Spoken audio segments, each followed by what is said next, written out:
Aquí vamos, gente.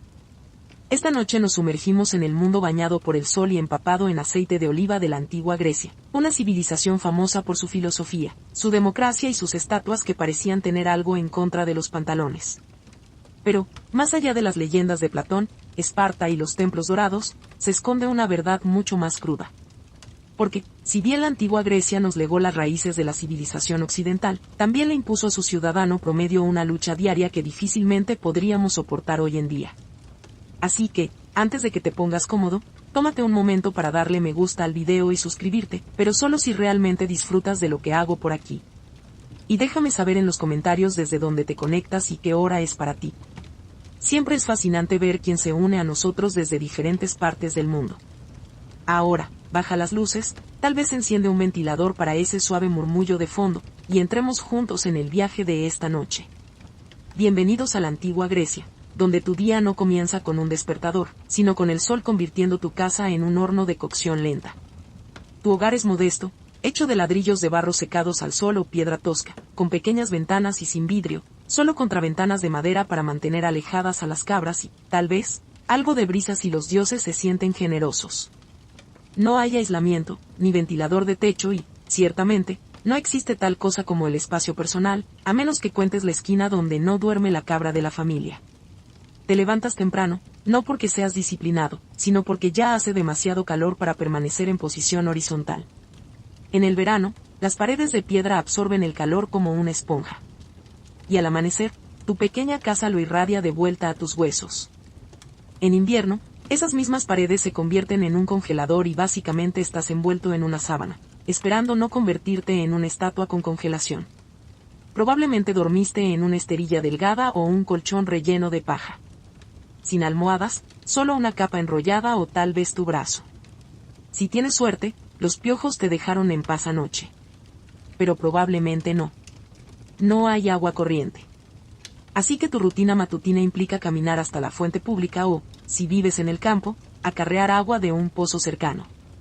La transportas en jarras de arcilla equilibradas sobre tus hombros mientras rezas en silencio para no tropezar y romper una semana de dolor de espalda en el suelo. Para limpiarte, no te bañas por la mañana.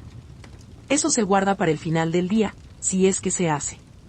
Podrías salpicarte la cara, frotarte un poco de aceite de oliva en la piel y luego rasparlo con un estrijil, una hoja de metal curvada. Piensa en ello como un día de spa, pero sin el spa, el día o ningún efecto real, y ni siquiera pienses en la privacidad. Tu familia vive en la misma habitación. Duermen juntos, comen juntos y discuten sobre quién arrastró barro de la calle. Porque la calle también es tu pasillo, tu fuente de noticias y tu basurero. Ni siquiera has comido todavía y ya te duele la espalda. Estás sudando y tu túnica se pega en lugares donde ninguna túnica debería. Y esto es la mejor parte de tu día. Así que, has sobrevivido a la caja de sudor que es un dormitorio griego. Es hora de recargar energías, ¿verdad? Bienvenido al desayuno en la antigua Grecia. Una comida tan mínima que hace que el ayuno intermitente moderno parezca glotonería. Tu primer bocado del día, pan de cebada. Rancio, denso y tan emocionante como la tierra cerca de la que fue horneado. Se llama masa.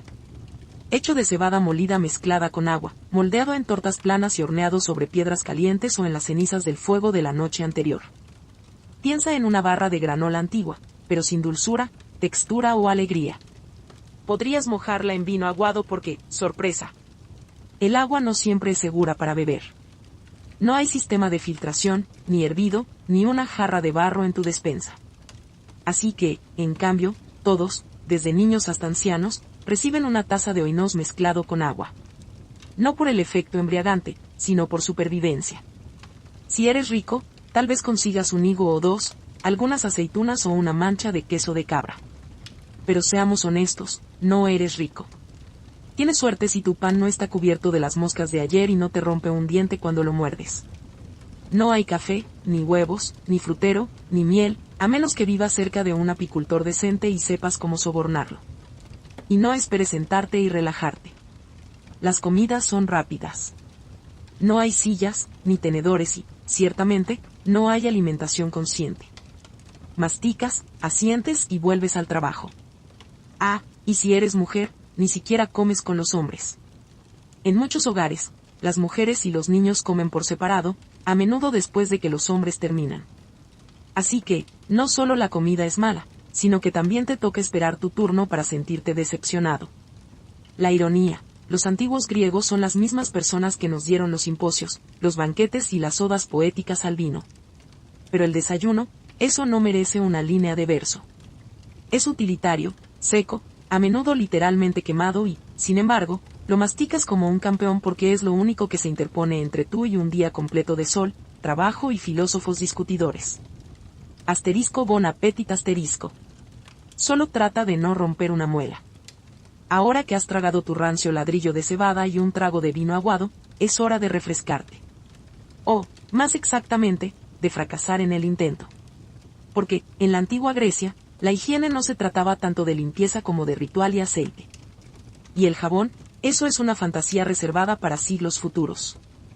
Tu baño matutino generalmente implica verter agua fría sobre tu cuerpo en la fuente pública o en el lavabo del patio. A menos que tengas la suerte de vivir cerca de una casa de baños, lo cual la mayoría de la gente no tiene, no hay shampoo, ni gel de baño mentolado y ni siquiera una esponja, a menos que le hayas robado una a un buceador de esponjas en el Egeo. En cambio, recurres al aceite de oliva. Sí, aceite. Te lo frotas en la piel, no para hidratar, sino para recoger la suciedad y el sudor. Luego lo rascas con un estrigil, una hoja de bronce curvada que te deja menos grasiento, pero aún un poco cuestionable. Imagina embadurnarte con aderezo para ensaladas y luego afeitarte. Esa es tu rutina de cuidado de la piel. Y si crees que eso suena glamuroso, solo recuerda que todos los demás también lo están haciendo, a menudo en entornos comunitarios, desnudos, en voz alta. La higiene es social en la antigua Grecia. La privacidad no lo es. Ahora, hablemos de los dientes. No hay cepillos de dientes, ni pasta de dientes. Tal vez te frotes las encías con carbón vegetal triturado o te enjuagues con vinagre si eres elegante, pero la mayoría de las veces masticas una ramita y esperas lo mejor. La higiene dental se trata más de la misericordia divina que del cuidado rutinario. El olor corporal es omnipresente. No existe el desodorante, pero sí los perfumes para aquellos que pueden permitírselo. Así que, podrías darte una rociada de mirra o aceite de rosas en el cuello justo antes de caminar 8 kilómetros en sandalias bajo el calor ateniense. El resultado, una mezcla griega única de almizcle, polvo y desesperación. La ropa se lava rara vez. Se lava golpeándola contra las piedras en el río. Si eres pobre, es probable que tu túnica no haya visto agua desde la última temporada de festivales. En resumen, la higiene en la antigua Grecia no se trata de verse o oler bien. Se trata de parecer moderadamente menos repugnante que ayer.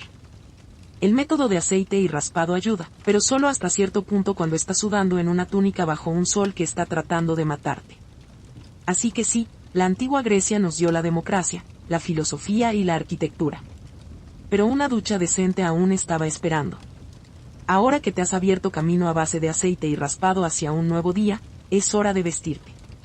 Y, spoiler alert, tu guardarropa de la antigua Grecia es mínimo en el mejor de los casos e hilarantemente poco práctico en el peor. Tienes dos opciones, un quitón o un himation.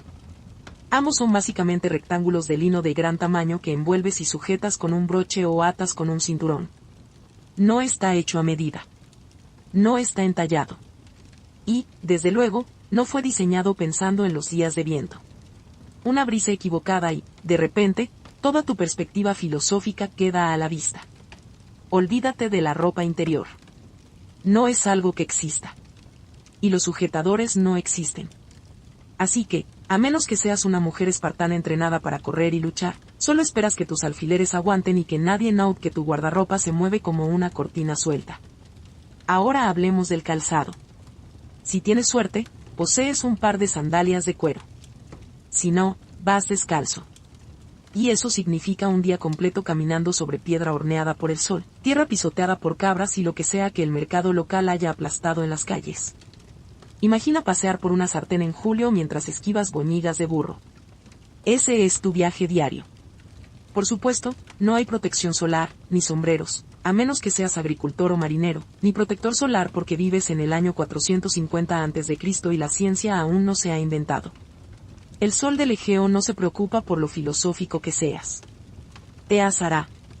Al mediodía, tus hombros están quemados, tus pies están sucios y tu túnica de lino se te ha pegado en 4 lugares que desafían la geometría.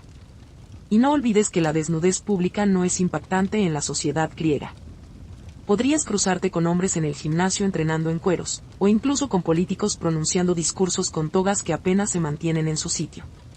Ahora, si eres rico, tu túnica podría estar teñida, tal vez de un púrpura suave o amarillo azafrán, pero la mayoría de la gente usa blanco hueso o marrón porque los tintes son caros y nadie quiere desperdiciar un buen color en el tipo que arregla las redes de pesca para ganarse la vida. Así que caminas durante todo el día vestido como un burrito de toga, quemado por el sol, sudando y esperando que tu alfiler no se suelte delante de la sacerdotisa. Y lo peor de todo, solo has llegado a la mitad de tus tareas. Bienvenido a la antigua Grecia, donde el servicio militar no es un trabajo. Es tu deber cívico, tu expectativa social y, a veces, tu billete de ida hacia una muerte temprana. Si eres un ciudadano varón libre, especialmente en Atenas o Esparta, felicidades. Eres automáticamente un soldado, te guste o no. En tu adolescencia, ya estás entrenando con armas de madera y aprendiendo formaciones en la falange. Esa famosa estrategia de batalla griega que consiste en estar hombro con hombro detrás de grandes escudos y esperar que el tipo que está a tu lado no tropiece. En Esparta, los niños comienzan el entrenamiento militar a los 7 años en el brutal sistema Agoge, un programa que convierte a los niños en guerreros esencialmente hambrientos, azotándolos y aislándolos hasta que solo quedan los más duros. En Atenas, las cosas son más suaves, pero siguen siendo obligatorias. 2 años de entrenamiento al final de la adolescencia, seguidos de décadas de estar de guardia. No puedes decir, soy más de pensar. Incluso filósofos como Sócrates lucharon en guerras, y no con ingeniosos comentarios, sino con armas de verdad.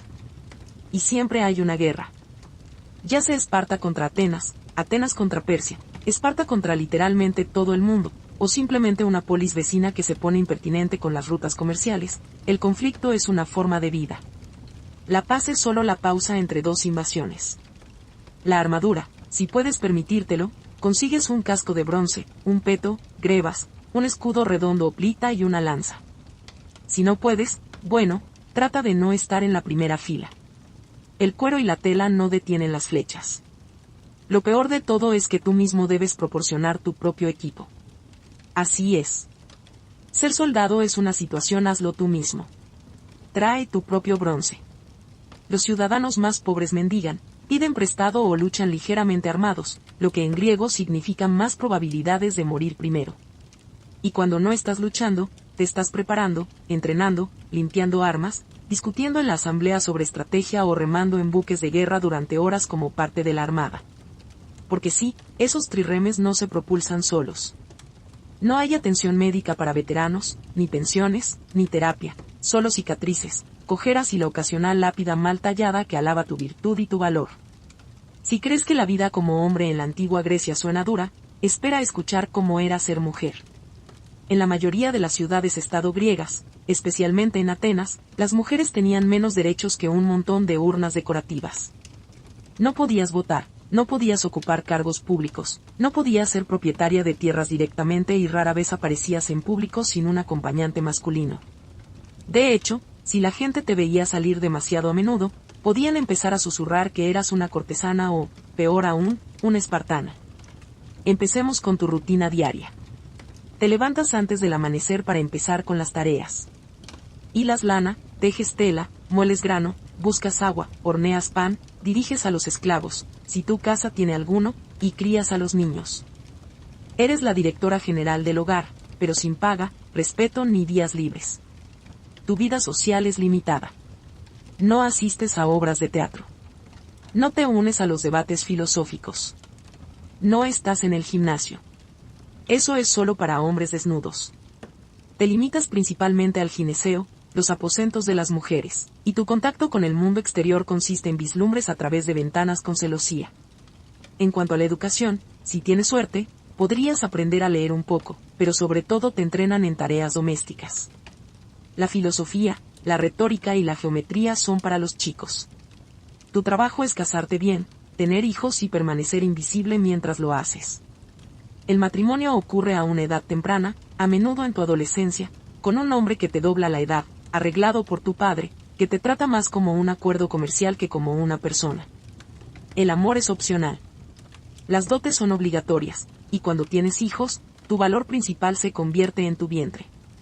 Ahora, Esparta era la excepción. Las mujeres espartanas eran famosamente más liberadas. Recibían educación, hacían ejercicio en público y podían ser propietarias de bienes. Pero antes de que las envidies demasiado, recuerda que su libertad provenía de una obsesión patrocinada por el Estado con la guerra y la eugenesia. Tu trabajo principal como mujer espartana, dar a luz a guerreros fuertes o afrontar la desgracia. Y si tu marido muere, no puedes heredar mucho. No puedes volver a casarte sin permiso. Y tus opciones se reducen más rápido que tu círculo social.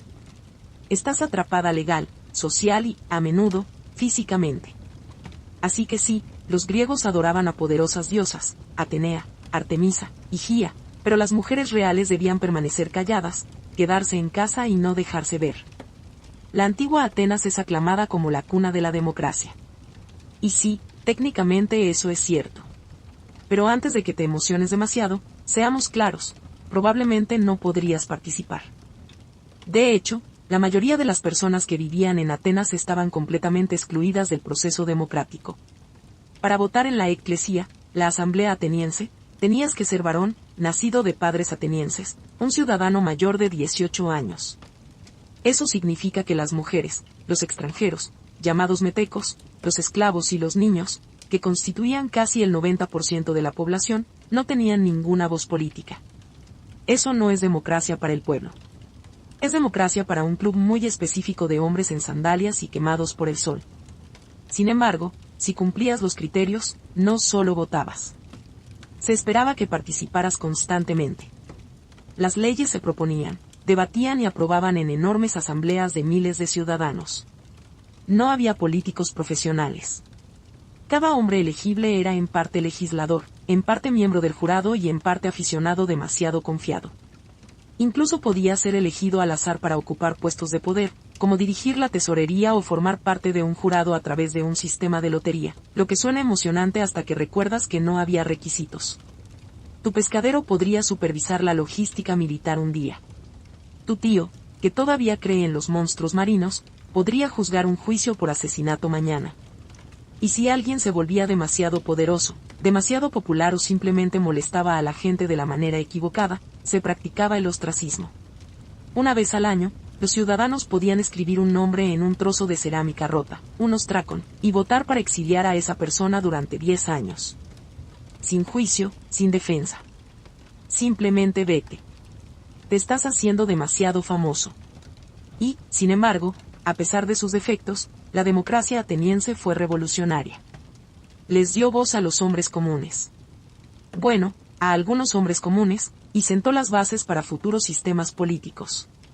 Pero que no quepa duda, no era justa ni inclusiva. Si eras mujer, silenciada. Un residente nacido en el extranjero que pagaba impuestos, silenciado. Un esclavo que construía el Partenón, definitivamente silenciado. Un filósofo que hacía demasiadas preguntas, posiblemente ejecutado. La democracia nació en la antigua Grecia.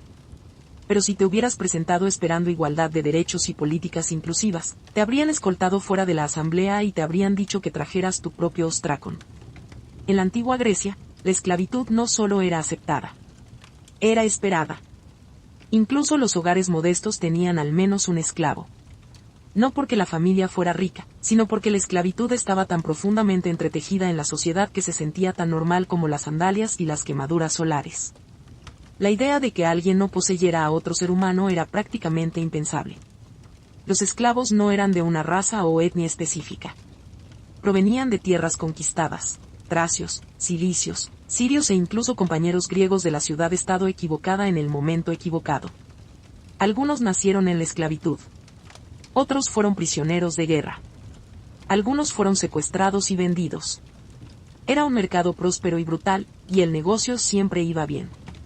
Si vivías en Atenas, tu esclavo probablemente lo hacía todo, cocinaba tus comidas, buscaba tu agua, limpiaba tu casa, cuidaba a tus hijos, llevaba tus compras y permanecía en silencio durante la cena.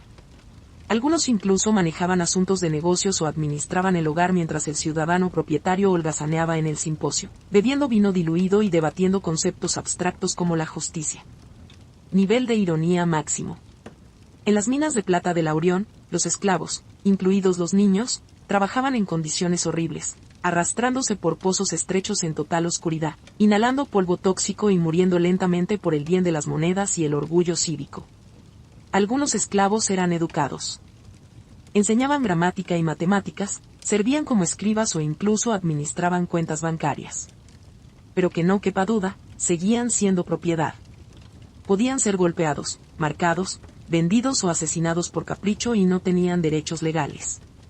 Los pocos que ganaban la libertad, llamados libertos, nunca eran verdaderamente libres.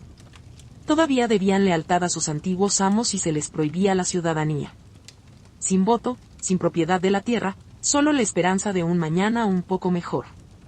Y a diferencia de los sistemas de esclavitud posteriores, no existió un movimiento abolicionista generalizado. Filósofos como Aristóteles, sí, ese Aristóteles, justificaron la esclavitud como natural y necesaria. Según él, algunas personas eran esclavas por naturaleza. Iluminador, ¿verdad?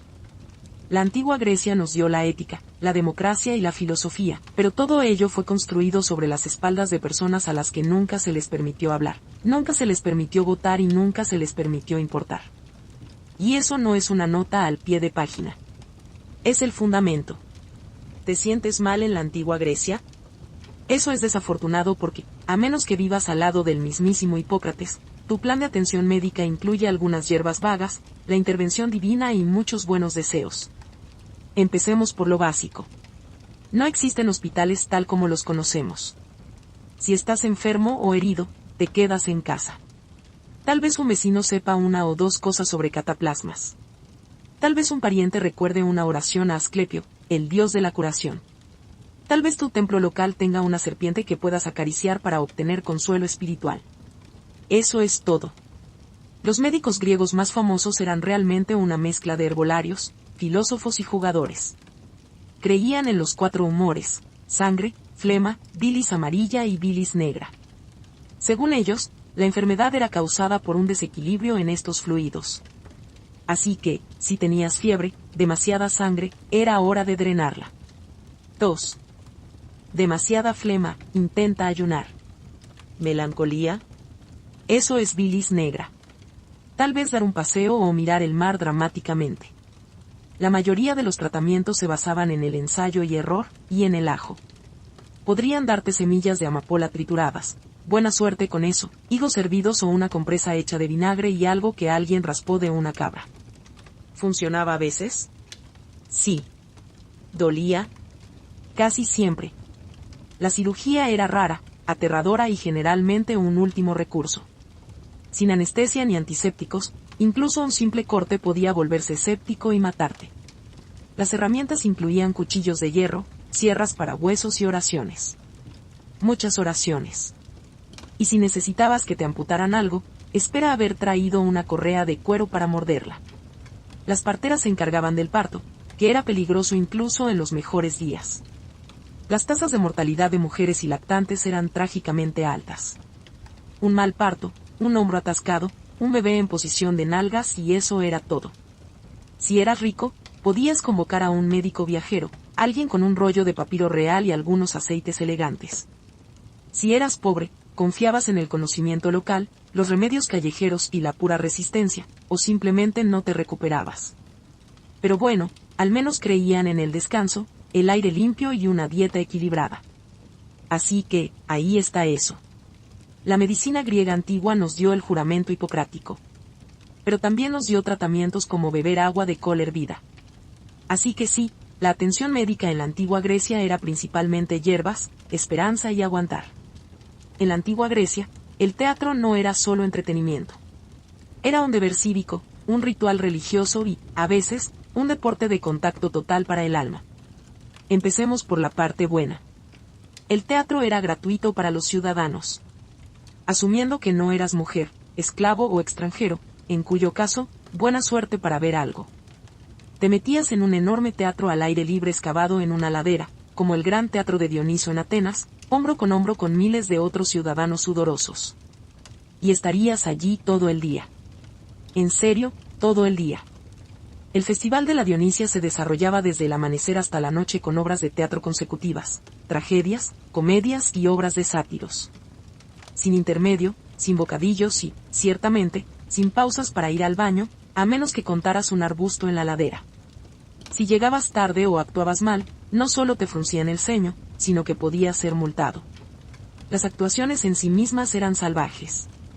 Las tragedias eran emocionalmente desgarradoras: asesinatos, locura, guerra, dioses destruyendo familias por una mala decisión tomada hace 3 generaciones.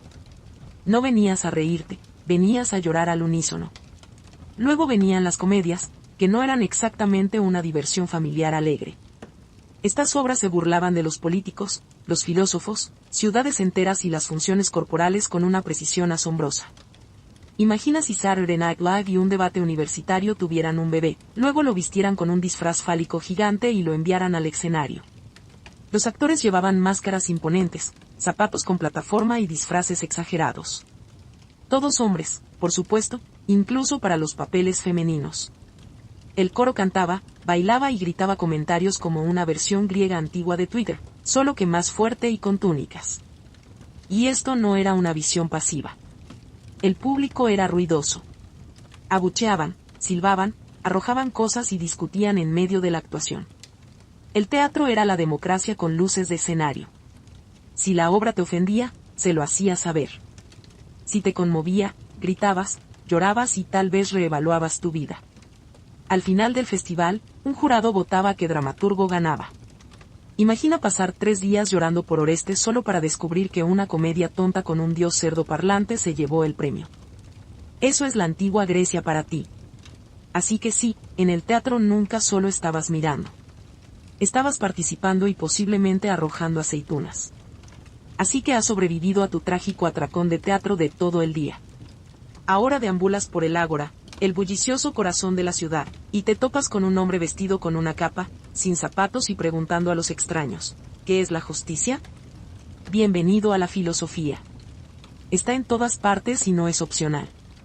En la antigua Grecia, particularmente en Atenas, la filosofía era el deporte local, y los campeones eran nombres que ahora asociamos con ideas que cambiaron el mundo: Sócrates, Platón, Aristóteles. Sin embargo, en aquel entonces, eran solo hombres excéntricos que hablaban mucho y hacían que otras personas se sintieran estúpidas. Toma a Sócrates. El hombre hizo carrera haciendo preguntas que no llevaban a ninguna parte y desmantelando la confianza de la gente en sus propias opiniones. Podrías estar ocupándote de tus propios asuntos, comprando aceitunas o acariciando una cabra callejera, y él aparecería. ¿Crees en la verdad? Supongo. ¿Qué es la verdad? Señal para 3 horas de espiral mental y un deseo de mudarte a Esparta. Nunca escribió nada. Su alumno Platón lo hizo. Pero Sócrates dejó una impresión duradera, en parte porque Atenas finalmente lo ejecutó por ser demasiado molesto. Oficialmente, era por corromper a la juventud y no creer en los dioses. Pero seamos honestos, probablemente simplemente no dejaba de hacer preguntas durante la cena. La filosofía no era un pasatiempo académico acogedor. Era ruidosa, conflictiva y extrañamente atlética. Los debates ocurrían en espacios públicos. Eran espontáneos, intensos y a menudo terminaban en sentimientos heridos o profundas crisis existenciales. Nada de micrófonos, solo voces, manos y el ego suficiente para llenar el Partenón. Y si pensabas que podías simplemente observar, piénsalo de nuevo. A los filósofos les encantaba involucrar a transeúntes al azar. No pasabas caminando frente a la Academia de Platón, eras absorbido por ella. Decías algo ligeramente incorrecto y, de repente, te convertías en el ejemplo del día de una vida no examinada. Ni siquiera los niños estaban a salvo. Aristóteles fue tutor de Alejandro Magno, un adolescente que más tarde conquistó la mitad del mundo conocido. Imagina que tu profesor de civismo de la escuela secundaria te entregara un globo terráqueo y te dijera, ve a arreglar esto. Así que sí, la filosofía nos dio la lógica, la ética, la ciencia y la teoría política. Pero en la antigua Grecia, también te daba un dolor de cabeza, una crisis de identidad y un 70% de posibilidades de ser humillado públicamente por un hombre en sandalias.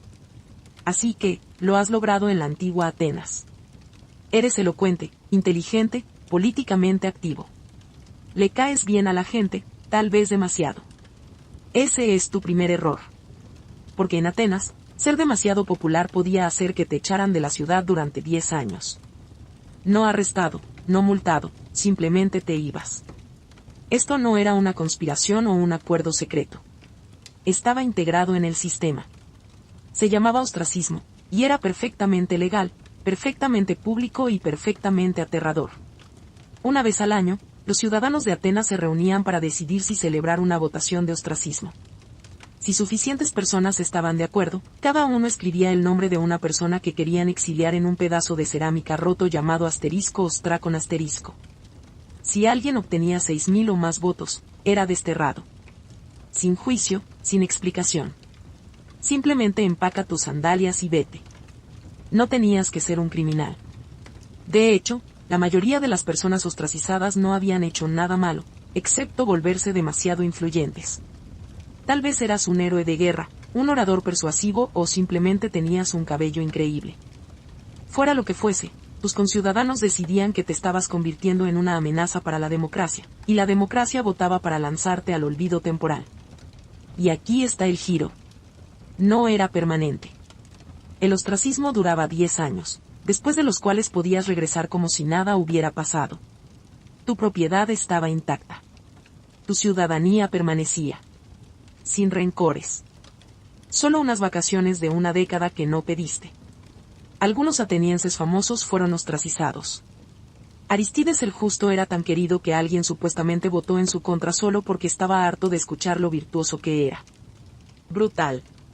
Incluso Temístocles, el genio militar que salvó a Atenas en la batalla de Salamina, fue expulsado una vez que se volvió demasiado engreído.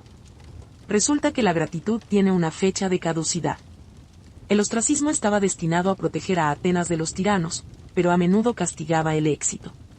Entonces, si eras ambicioso, tenías que caminar sobre una línea muy delgada. Ser respetado, pero no demasiado respetado. Popular, pero no lo suficientemente carismático como para preocupar a la gente. Piénsalo como un reality show donde el premio por ganar demasiados fans es ser exiliado al campo con tu dignidad y tu reserva de aceite de oliva. Atenas dio a luz a la democracia, pero también inventó la cultura de la cancelación 2500 años antes de lo previsto. En la antigua Grecia, no preguntabas si ibas a morir joven. Simplemente te preguntabas cuán pronto y cuán dolorosamente. La esperanza de vida rondaba los 30 a 35 años. Y eso era si superabas la infancia, lo cual no era poca cosa. Aproximadamente 1 de cada 3 niños no sobrevivía a la infancia debido a enfermedades, mala nutrición y el hecho de que la higiene era, como hemos comentado, más teórica que real. Podrías morir por cualquier cosa. Un rasguño que se volvía séptico, una fiebre que nadie podía explicar, el parto, una de las principales causas de muerte para las mujeres, o algo tan simple como beber la taza de agua equivocada. La medicina era limitada y la intervención divina no era conocida por su consistencia. Si vivías en una ciudad, las enfermedades se propagaban rápidamente. Los barrios estrechos, las alcantarillas a cielo abierto y las fuentes comunales hacían que las epidemias fueran una parte regular de la vida. La infame plaga de Atenas durante la guerra del Peloponeso arrasó con 1/3 de la ciudad. Tucídides escribió sobre ella, luego la contrajo, luego de alguna manera sobrevivió. La mayoría no tuvo tanta suerte. La guerra era constante. Si eras un hombre, lo más probable es que murieras sosteniendo una lanza o remando en una trireme. Incluso si no morías en la batalla, las heridas a menudo se volvían fatales días después. Sin antibióticos, sin puntos, solo esperanza y compresas de ajo. Y siempre existía la posibilidad de morir por un berrinche divino. Desagradabas a un dios. Olvidabas un sacrificio. Te burlabas de una estatua del templo o hablabas mal de Zeus después de 3 copas de vino. Y podrías encontrarte en el lado equivocado de un rayo, una plaga o una estampida espontánea de cabras. Los derechos de entierro eran importantes. Si tu familia no podía permitirse un funeral adecuado con monedas para el barquero y rituales para asegurar tu lugar en el más allá, podrías ser arrojado fuera de las murallas de la ciudad, sin marcar y olvidado. No solo era trágico, sino que era espiritualmente peligroso. Los griegos creían que las almas no enterradas vagaban eternamente, atrapadas entre mundos. La muerte no era poética. Era diaria. Y no le importaba tu filosofía, tu belleza o tu linaje. Podrías ser un esclavo, un general o un poeta, e igualmente morir por un higo mohoso o un mosquito enojado. Los griegos tenían 12 olímpicos, y a ninguno de ellos le agradabas. En teoría, la antigua religión griega se trataba de la armonía con lo divino, adorando a Zeus, Hera, Atenea, Apolo, Artemisa, Poseidón y el resto del equipo dorado en el monte Olimpo. En la práctica, era un constante control de daños espirituales. Estos dioses no eran deidades pacíficas y amorosas. Eran divas divinas con superpoderes. Olvidabas un sacrificio, arruinarían tus cosechas. Decías la oración equivocada, tu barco se hundía. Entrabas en la arboleda equivocada, mordedura de serpiente, plaga, hambruna. Elige la que quieras. Los dioses no solo exigían tu lealtad. Exigían una sincronización perfecta, rituales impecables y obediencia incondicional. No tenías visitas semanales al templo. Tenías rituales diarios, altares en el hogar, festivales de temporada y ceremonias cívicas. Antes de plantar cosechas, rezabas a Deméter. Antes de ir a la guerra, ofrecías a Ares. Antes de viajar por mar, era mejor que vertieras un poco de vino a Poseidón y tal vez lanzaras una cabra solo para estar seguro. Cada dios tenía favoritos y rencores. Apolo podría proteger tu ciudad, a menos que tu abuelo lo hubiera ofendido una vez, en cuyo caso estarías maldito hasta nuevo aviso. Hera era la diosa del matrimonio, pero también se especializaba en hacer miserables las vidas de las mujeres mortales, si Zeus siquiera las miraba. Atenea recompensaba la sabiduría y también convertía a las personas en arañas. Casual. Y si los olímpicos no eran suficientes para mantenerte nervioso, había ninfas, sátiros, espíritus, dioses fluviales y monstruos acechando en cada esquina. Pisabas el pedazo equivocado de tierra sagrada, y de repente tu pierna izquierda pertenecía a un espíritu vengativo del bosque. Pero lo peor de todo es que nunca sabías por qué sucedía algo malo. ¿Era la ofrenda equivocada, el momento equivocado? ¿Insultaste a un dios en un sueño? ¿Tal vez fue tu primo? ¿Tal vez fue algo que hizo tu bisabuelo? No importa. Los dioses trabajan de maneras misteriosas y profundamente personales. Y, sin embargo, a pesar de todo el terror, la religión griega estaba entretejida en cada parte de la vida, desde la política hasta el parto y los Juegos Olímpicos. Temías a los dioses, sí, pero también dependías de ellos. Sus templos eran hitos de la ciudad. Sus festivales eran fiestas nacionales. Y sus mitos explicaban todo, desde los rayos hasta el amor. No creías en los dioses por fe. Creías por instinto de supervivencia. Así que después de todo, las casas asoleadas, los desayunos a base de cebada, las caminatas con ampollas en las sandalias, las guerras, las plagas, los dioses y los traumas relacionados con las cabras. Hagamos la pregunta directamente. ¿Durarías un solo día en la antigua Grecia? Honestamente, no. Te rendirías antes del almuerzo. El calor, la dieta, la amenaza constante de guerra o castigo divino borrarían esa fantasía de toga digna de Instagram de tu rostro. No estás acostumbrado a acarrear agua antes del desayuno o ponerte en cuclillas sobre un agujero en el suelo junto a una cabra del templo. Extrañarías tu agua corriente, tu aspirina y tu derecho a quejarte sin ser exiliado por un fragmento de cerámica. Podrías amar la idea de vivir entre estatuas de mármol, filósofos brillantes y poetas épicos. Pero adivina qué. Esos eran el 1% de la antigua Grecia. Para todos los demás, era un trabajo agotador, derechos limitados y funerales frecuentes. Tu democracia, solo si eres un ciudadano masculino. Tu medicina, ajo y esperanza. Tus dioses, frecuentemente furiosos. Tu red social, un tipo gritando en el ágora sobre la justicia mientras agita un pez. Y, sin embargo, a pesar de todo eso, los griegos perduraron. Construyeron templos que todavía se mantienen en pie, escribieron obras que todavía representamos, debatieron ideas con las que todavía luchamos y sentaron las bases para todo, desde la astronomía hasta la ética. No solo sobrevivieron a las dificultades. Crearon la civilización mientras sudaban. Tú no durarías, pero ellos sí. No porque la vida fuera fácil, sino porque encontraron formas de dar sentido a un mundo lleno de caos. Cuestionaron todo, lucharon constantemente, escribieron hermosamente, murieron jóvenes y aún así dieron forma al mundo moderno. Entonces, no, probablemente no superarías tu primera insolación, mordedura de cabra o lección de filosofía no solicitada en la calle. Pero si lo hicieras, si te adaptaras, perduraras y escucharas atentamente, te encontrarías entre algunas de las personas más apasionadas, resistentes y brillantemente imperfectas que la historia haya conocido. Y no te juzgarían por tener dificultades. Simplemente te entregarían una túnica, señalarían el ánfora y dirían, bien. Ahora carga eso colina arriba. Todo comenzó con una muerte y una traición.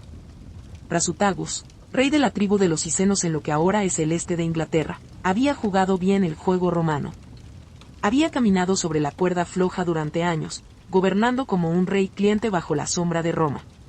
Tenía riqueza, autonomía y paz mientras siguiera siendo útil para el imperio. Pero cuando murió alrededor del año 60 después de Cristo, dejó un testamento que estaba destinado a proteger a su pueblo. Nombró al emperador romano como coheredero junto con sus 2 jóvenes hijas, esperando que este gesto de lealtad asegurara su seguridad y soberanía. Estaba equivocado. Roma no honró el testamento. Roma no negoció. Roma tomó. Sin dudarlo, las autoridades romanas anexaron el reino iceno por completo. Sus soldados irrumpieron y reclamaron todo. Tierras, ganado, hogares y tesoros. Pero el robo de riqueza no fue la peor ofensa. Fue lo que hicieron a continuación lo que convirtió un insulto político en un infierno personal. Azotaron a la reina Boudaca en público. No solo para humillarla, sino para enviar un mensaje, no eres nada. Y si eso no fuera suficiente, violaron a sus hijas frente a ella. Esto no fue solo una represión. Fue guerra psicológica, del tipo destinado a romper el espíritu de un pueblo. Pero no rompió a Boudaca. La forjó. Roma creía que había aplastado a una mujer tribal menor bajo su bota. Lo que había hecho era despertar a una leona, una reina que tomaría su dolor y lo transformaría en venganza, una madre cuya rabia pronto incendiaría ciudades, una mujer que recordaría a Roma que incluso los imperios sangran. La noticia de la atrocidad se extendió rápidamente por Britania. Otras tribus escucharon. Recordaron sus propias humillaciones, sus propias pérdidas de tierras, sus propios hijos muertos en campañas romanas. Roma pensaba que las tribus estaban divididas, dispersas. Pero en ese momento, tenían una cosa en común, la furia de Boudaca. Lo que comenzó con Roma violando a una reina pronto terminaría con el imperio tambaleándose de miedo. Habían roto un tratado, roto una familia y, al hacerlo, roto la ilusión de invencibilidad romana en Britania. Esto no fue solo un error. Fue la chispa que encendería una de las revueltas más feroces que Roma jamás haya enfrentado. Si Roma esperaba que Boudaca se desvaneciera en silencio, no entendía nada de ella. Boudaca no nació para obedecer. Nació para liderar. Descrita por los historiadores romanos, quienes rara vez halagaban a sus enemigos, como alta, feroz, con cabello rojo llameante que caía en cascada hasta su cintura y una voz que atravesaba multitudes como un cuerno de guerra. No era solo una reina por sangre. Era un símbolo, y ahora era una amenaza. Pero antes de convertirse en esa amenaza, se convirtió en algo más profundo, una madre que no tenía nada que perder. La brutalidad romana había tratado de borrar su dignidad, el futuro de sus hijos y el orgullo de su pueblo, pero Boudaca se negó a ser una víctima. Entendió que lo que Roma más temía no era un ejército, era la unidad, y así comenzó a forjarla, una tribu a la vez. Primero, los trinovantes. Habían sido poderosos antes de que Roma los aplastara bajo impuestos, confiscaciones de tierras y trabajo esclavo. Cuando Boudaca habló, no habló como una diplomática. Habló como una madre guerrera, marcada pero intacta. Les recordó a sus antepasados, a sus dioses y a la tierra que ya no poseían. Su dolor era su dolor, su rabia, la de ellos también. Entonces las otras tribus comenzaron a escuchar. Los Corieltaubi, los Cornovios, incluso algunos de los brigantes. Su causa ya no se trataba de venganza. Se convirtió en una misión sagrada para limpiar Britania de la arrogancia romana. No prometió seguridad. Prometió gloria y muerte con honor si llegaba a eso, y la siguieron, porque no se paró detrás de sus guerreros. Cabalgó entre ellos, con la lanza en la mano, el cabello suelto al viento, los ojos fijos en el futuro. Gritó los nombres de los violados, los esclavizados, los ejecutados. Convocó a dioses como Andraste, la diosa celta de la guerra, como su testigo, y sus guerreros le creyeron cuando dijo que los dioses lucharían con ellos. No tenía entrenamiento militar formal, ni pergaminos de estrategia romana, pero tenía algo más mortal, furia justa, agudizada por la traición, guiada por un propósito, y la tierra misma parecía cambiar bajo su mando. Esto no era rebelión. Era resurrección. La reina que Roma pensó que había roto era ahora la punta de lanza de un movimiento que pronto haría temblar al imperio, y apenas estaba comenzando. El águila romana había volado durante mucho tiempo sobre Britania, pero ahora los vientos debajo de sus alas estaban cambiando. La furia de Boudica no era un incendio forestal. Era una tormenta que se estaba formando con un propósito aterrador, y las tormentas necesitan combustible. Ese combustible provino de los miles de britanos que habían esperado años, generaciones incluso, a que alguien desafiara al imperio, alguien que hablara no en latín, sino en sangre y hierro. Ella les dio esa voz. Comenzó con consejos de guerra celebrados bajo arboledas sagradas y colinas iluminadas por la luna. Boudica no se sentó en un trono. Se paró en la tierra con su pueblo. Escuchó la ira de los ancianos tribales, el dolor de las madres y los cantos de los druidas que veían presagios en el cielo. Todos hablaron de una verdad. Roma había ido demasiado lejos. Ahora era el momento de contraatacar. Los guerreros de los trinovantes trajeron lanzas, hondas y antiguos cantos de batalla. Los cicenos agregaron caballería, jinetes veloces con cabello salvaje y pintura de guerra, feroces e intrépidos. Otras tribus se unieron con hachas, espadas y antorchas. Incluso las mujeres tomaron las armas inspiradas por su reina.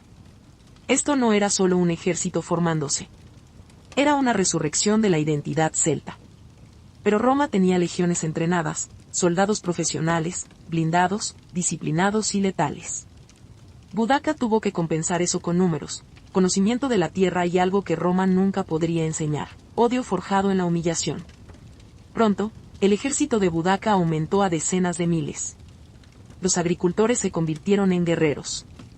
Los cazadores se convirtieron en asesinos. Los antiguos esclavos romanos y los aliados tribales maltratados cambiaron de bando. Estos no eran soldados que luchaban por paga. Lucharon por memoria, venganza y el derecho a criar hijos sin cadenas. Ella dio un discurso, el primero de muchos. Los historiadores romanos registrarían más tarde sus palabras, aunque con su sesgo. Pero lo que resuena a través del tiempo es claro. Ella juró ganar o morir. No habría rendición, ni sumisión, ni vuelta atrás. Luego vino el primer objetivo, Camulodunum. Una vez un bastión británico, ahora una colonia romana llena de templos, estatuas y villas. El templo de Claudio se erigía como un insulto, un santuario al emperador que los había conquistado. Para Boudica y sus guerreros, no era sagrado. Era una provocación, y sería el primero en caer. Las tribus ya no susurraban rebelión. Marchaban hacia ella, armadas de furia y lideradas por una reina que se negaba a arrodillarse. Camulodunum nunca tuvo una oportunidad. La otrora orgullosa colonia romana se había convertido en un símbolo de todo lo que el pueblo de Boudica despreciaba. Sus calles resonaban no con cantos tribales, sino con órdenes latinas. Sus edificios se alzaban sobre tierra sagrada, y sobre todo se alzaba el templo de Claudio, una burla de mármol construida con trabajo forzado, alabando al emperador que había subyugado a los britanos. Para Roma, era un monumento. Para Boudica, era un objetivo. Ella dio la orden. Lo que siguió no fue un asedio. Fue una ejecución. Su ejército descendió como una marea. Los colonos romanos, muchos de ellos veteranos que habían intimidado y grabado a las tribus locales, fueron tomados por sorpresa. La ciudad no tenía muros adecuados. Los pocos soldados romanos estacionados allí estaban mal preparados, esperando paz, no guerra. Intentaron defender el templo, atrincherándose en su interior, creyendo que podría resistir un asedio. No lo hizo. En 2 días, las fuerzas de Boudica lo traspasaron. Las calles corrían rojas. No perdonaron a nadie. Hombres, mujeres y niños fueron asesinados. La guerra de Boudica no era solo militar. Era personal. Sus guerreros destruyeron estatuas romanas, quemaron villas y volcaron su furia sobre los mismos símbolos de la ocupación. El templo fue incendiado, su techo se derrumbó en una tormenta de fuego que iluminó el cielo por millas. Los sobrevivientes fueron raros, y aquellos que escaparon contaron historias de horror que helaron la sangre romana. La furia no era aleatoria. Era deliberada. Estas eran personas que habían visto sus hogares tomados, sus dioses burlados, sus hijas vendidas. Ahora estaban reclamando lo que había sido robado con intereses. Los funcionarios romanos enviaron súplicas de ayuda al gobernador Suetonio, quien estaba a cientos de millas de distancia en Gales, suprimiendo otra rebelión. Pero cuando se enteró de la caída de Camulodunum, ya era ceniza y humo, una colonia destruida, sus ciudadanos muertos y la llama de la rebelión elevándose más alto. Boudaca no se quedó a celebrar. No había tiempo. Sabía que Roma respondería, y con fuerza, así que siguió adelante, sabiendo que cada victoria le daba impulso. Su próximo destino era una ciudad más grande, más rica e incluso más vulnerable, Londinium. Si Roma no la había tomado en serio antes, lo haría ahora. Camulodunum fue el comienzo, pero aún no era venganza, no hasta que el corazón palpitante del imperio en Britania sintiera el fuego. Londinium era la joya de la Britania romana. Fundada apenas 17 años antes, se había convertido en un próspero centro de comercio y administración. Mercaderes de todo el imperio llenaban sus mercados. Los funcionarios llevaban a cabo negocios imperiales bajo techos de tejas. La riqueza fluía por sus calles como agua. Pero a medida que el ejército de Boudaca marchaba cada vez más cerca, esa riqueza se convirtió en pánico. El gobernador Suetonio, que había regresado apresuradamente de Gales con una pequeña fuerza, llegó justo antes de la rebelión. Miró a Londinium, abarrotada, extendida, indefensa, y tomó una decisión brutal: la abandonó. Las legiones romanas estacionadas en otros lugares estaban demasiado lejos para ayudar. Suetonio no podía arriesgar sus limitadas tropas en una ciudad que no podía ser defendida, así que se retiró, llevándose consigo a aquellos que podían huir. Dejó atrás a los ancianos, los enfermos, los obstinados y aquellos demasiado lentos para creer que un ejército liderado por una mujer podría derribar a Roma. Aprenderían lo contrario. Las fuerzas de Boudaca irrumpieron en Londinium como un trueno. No había muros para escalar, ni puertas para romper. La ciudad estaba abierta y ella la hizo sangrar. Sus guerreros arrasaron las calles con la furia de generaciones. No saquearon. No ocuparon. Erradicaron. La matanza fue sistemática. Los ciudadanos romanos fueron arrastrados de sus casas. Familias enteras fueron masacradas. Algunos fueron empalados. Otros quemados vivos en templos. No se dio cuartel y no se perdonó ningún símbolo romano.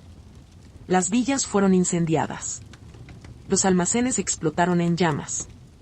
El humo ascendente se podía ver desde millas de distancia, enroscándose en negro contra el cielo británico.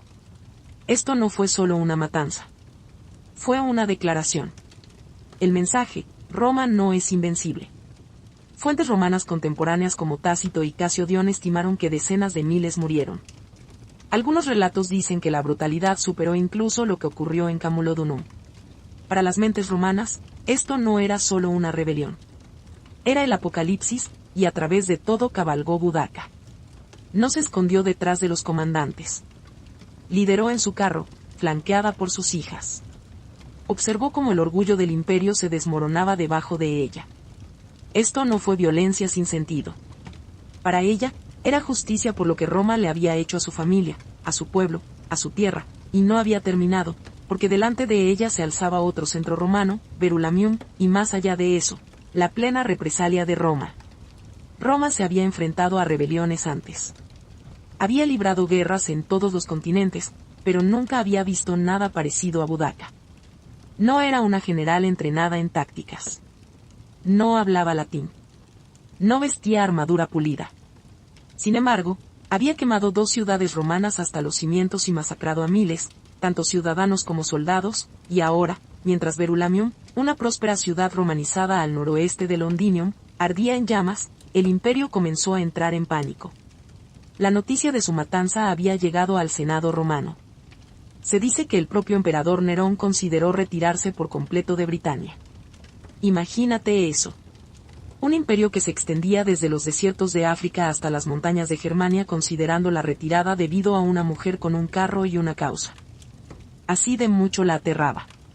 En verdad, el poder de Boudaca no estaba solo en su ejército. Estaba en lo que representaba. Roma se veía a sí misma como inquebrantable, sus ciudades como eternas, su gobierno como destino, pero aquí había una reina celta, una vez golpeada y humillada, que ahora lideraba una revuelta que había reducido asentamientos romanos enteros a cenizas. Cada nueva ciudad que quemaba no era solo una victoria táctica. Era un golpe psicológico. Verulamium siguió el mismo destino que Camulodunum y Londinium. Era rica, romanizada y completamente sin fortificar. Los guerreros de Boudaca masacraron a los habitantes, destruyeron templos y arrasaron la infraestructura romana.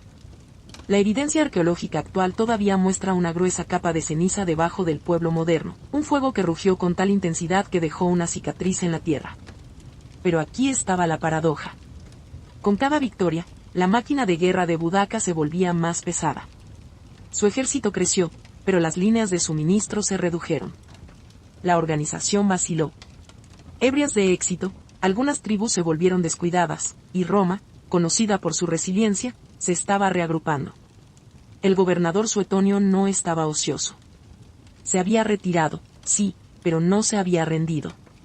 Comenzó a reunir refuerzos, sacando legiones endurecidas por la batalla de toda la provincia. Buscó el terreno elevado, estudió el terreno y se preparó para una batalla decisiva. Aún así, incluso con la fuerza romana reconstruyéndose, había un miedo persistente en el corazón de cada soldado. ¿Podrían detenerla? Porque Boudaca no solo estaba librando una guerra. Estaba reescribiendo la historia de la conquista, y estaba demostrando ciudad tras ciudad en llamas que Roma podía sangrar y las reinas podían contraatacar. La confrontación final se acercaba y el imperio contuvo el aliento. El fuego se había extendido hasta donde podía. Ahora la tormenta tenía que enfrentarse al acero. El gobernador Cayo Suetonio Paulino había elegido su campo de batalla con cuidado. No era un oficial romano cualquiera. Era un superviviente. Mientras los guerreros de Boudaca celebraban sus victorias, Suetonio estaba calculando. Seleccionó un desfiladero estrecho, un espacio apretado bordeado por bosques y colinas, donde la ventaja numérica de Boudaca contaría poco. Su ejército era pequeño, tal vez 10.000 hombres, pero cada hombre era un asesino entrenado, forjado en la disciplina de las legiones. La fuerza de Boudaca, por otro lado, era inmensa. Algunas fuentes afirman que hasta 200.000 guerreros marcharon bajo su estandarte, pero no eran soldados. Eran agricultores, herreros, jefes tribales y buscadores de libertad. Inspirados pero sin disciplina, armados de furia pero no de formación. Creían que los números aplastarían a Roma como una marea. Estaban equivocados. Cuando el ejército de Boudaca se acercó, ella dio un último discurso, de pie en su carro de guerra, flanqueada por sus hijas. Les recordó su sufrimiento. Aquí está el texto traducido y adaptado al español, con un estilo de interpretación y ampliación ligera. Contenido principal a traducir: de las flagelaciones, las violaciones, las tierras robadas, las casas quemadas. Invocó a la diosa Andraste, invocó a los ancestros y juró victoria o muerte. Sus guerreros rugieron en respuesta, convencidos de que los dioses los protegerían. Entonces comenzó la batalla. Los britanos cargaron con una furia primigenia, pero Suetonio se mantuvo firme. Dejó que se acercaran, apiñados en el terreno estrecho. Entonces, con una precisión implacable, desató el contraataque romano. Las lanzas volaron en una formación cerrada, los escudos entrelazados. Los gladios, las cortas espadas romanas, se hundieron profundamente en la masa confusa. Oleada tras oleada, los britanos estrellaron contra un muro de hierro y cada vez se rompieron. Entonces los romanos avanzaron paso a paso, disciplinados, precisos, despiadados. Detrás de los britanos, carros y familias habían seguido al ejército, esperando presenciar la derrota romana. En cambio, se convirtieron en un obstáculo fatal. Los guerreros no pudieron retirarse. Cundió el pánico. El estrecho campo de batalla se convirtió en una carnicería. Cuando el polvo se asentó, todo había terminado. Decenas de miles de britanos yacían muertos. La rebelión fue aplastada. El imperio se había doblado, pero no roto. Boudica lo había apostado todo a Roma, y aunque perdió la batalla, el recuerdo de su resistencia resonaría más fuerte que el choque de las espadas. Su destino final seguiría siendo un misterio, envuelto en las brumas del tiempo. Pero su leyenda ya era inmortal. El campo de batalla quedó en silencio, el rugido de la guerra reemplazado por los gemidos de los moribundos. Boudica no solo había perdido una batalla, sino una guerra que había encendido con sus propias manos. El suelo estaba empapado con la sangre de su pueblo, y las cenizas de sus sueños se esparcieron en el frío aire británico. Y Boudica, nadie sabía dónde estaba. No hay relatos de testigos presenciales de su último aliento, ni detalles claros de su muerte. Los historiadores romanos ofrecen historias contradictorias. Algunos dicen que tomó veneno, eligiendo la muerte antes que la captura. Otros sugieren que enfermó y murió en silencio después de la batalla. Pero en lo que todos coinciden es en esto: se desvaneció. Ninguna reina encadenada fue paseada por las calles de Roma.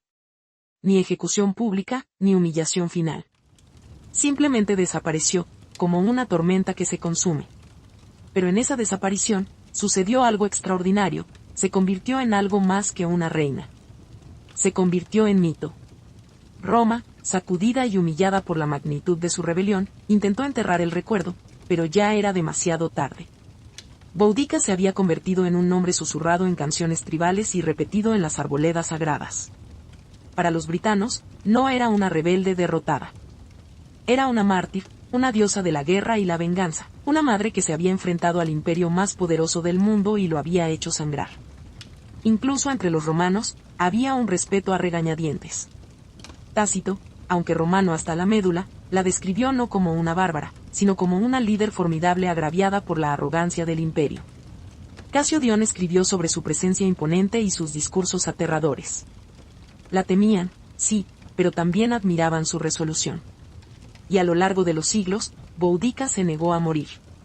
Resurgiría en estatuas victorianas, en poemas de Tennyson, en libros de historia, en lecciones escolares.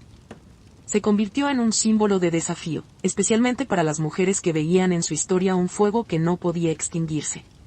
Su carro, con ruedas con púas desgarrando el tiempo, se convirtió en un vehículo de resistencia.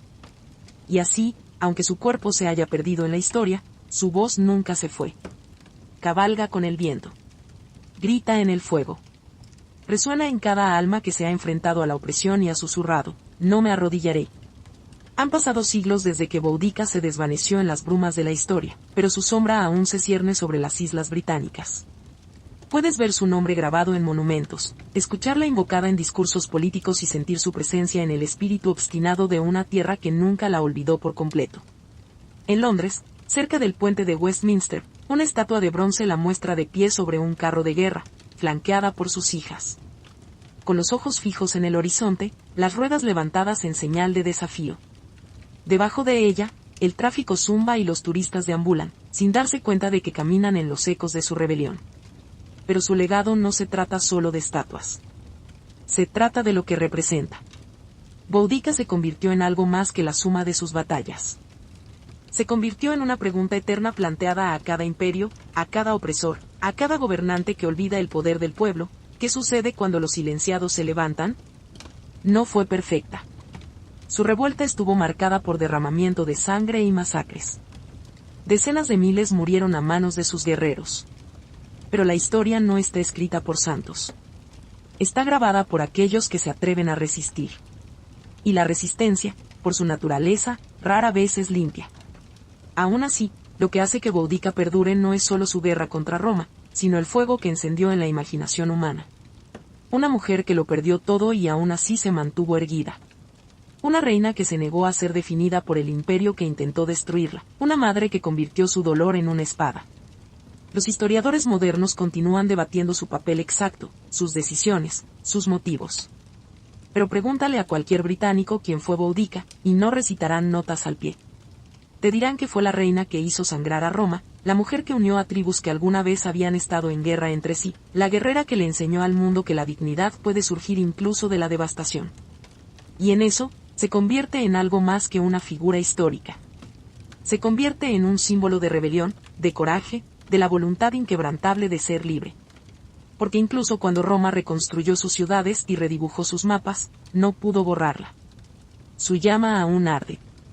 En cada lucha contra la tiranía, en cada voz que se atreve a decir no y en cada alma que preferiría morir de pie que vivir de rodillas, Boudica se ha ido, pero su leyenda cabalga para siempre. Para los antiguos, la enfermedad nunca era aleatoria. No se trataba solo de bacterias, virus o células rebeldes. Esas explicaciones llegarían miles de años después.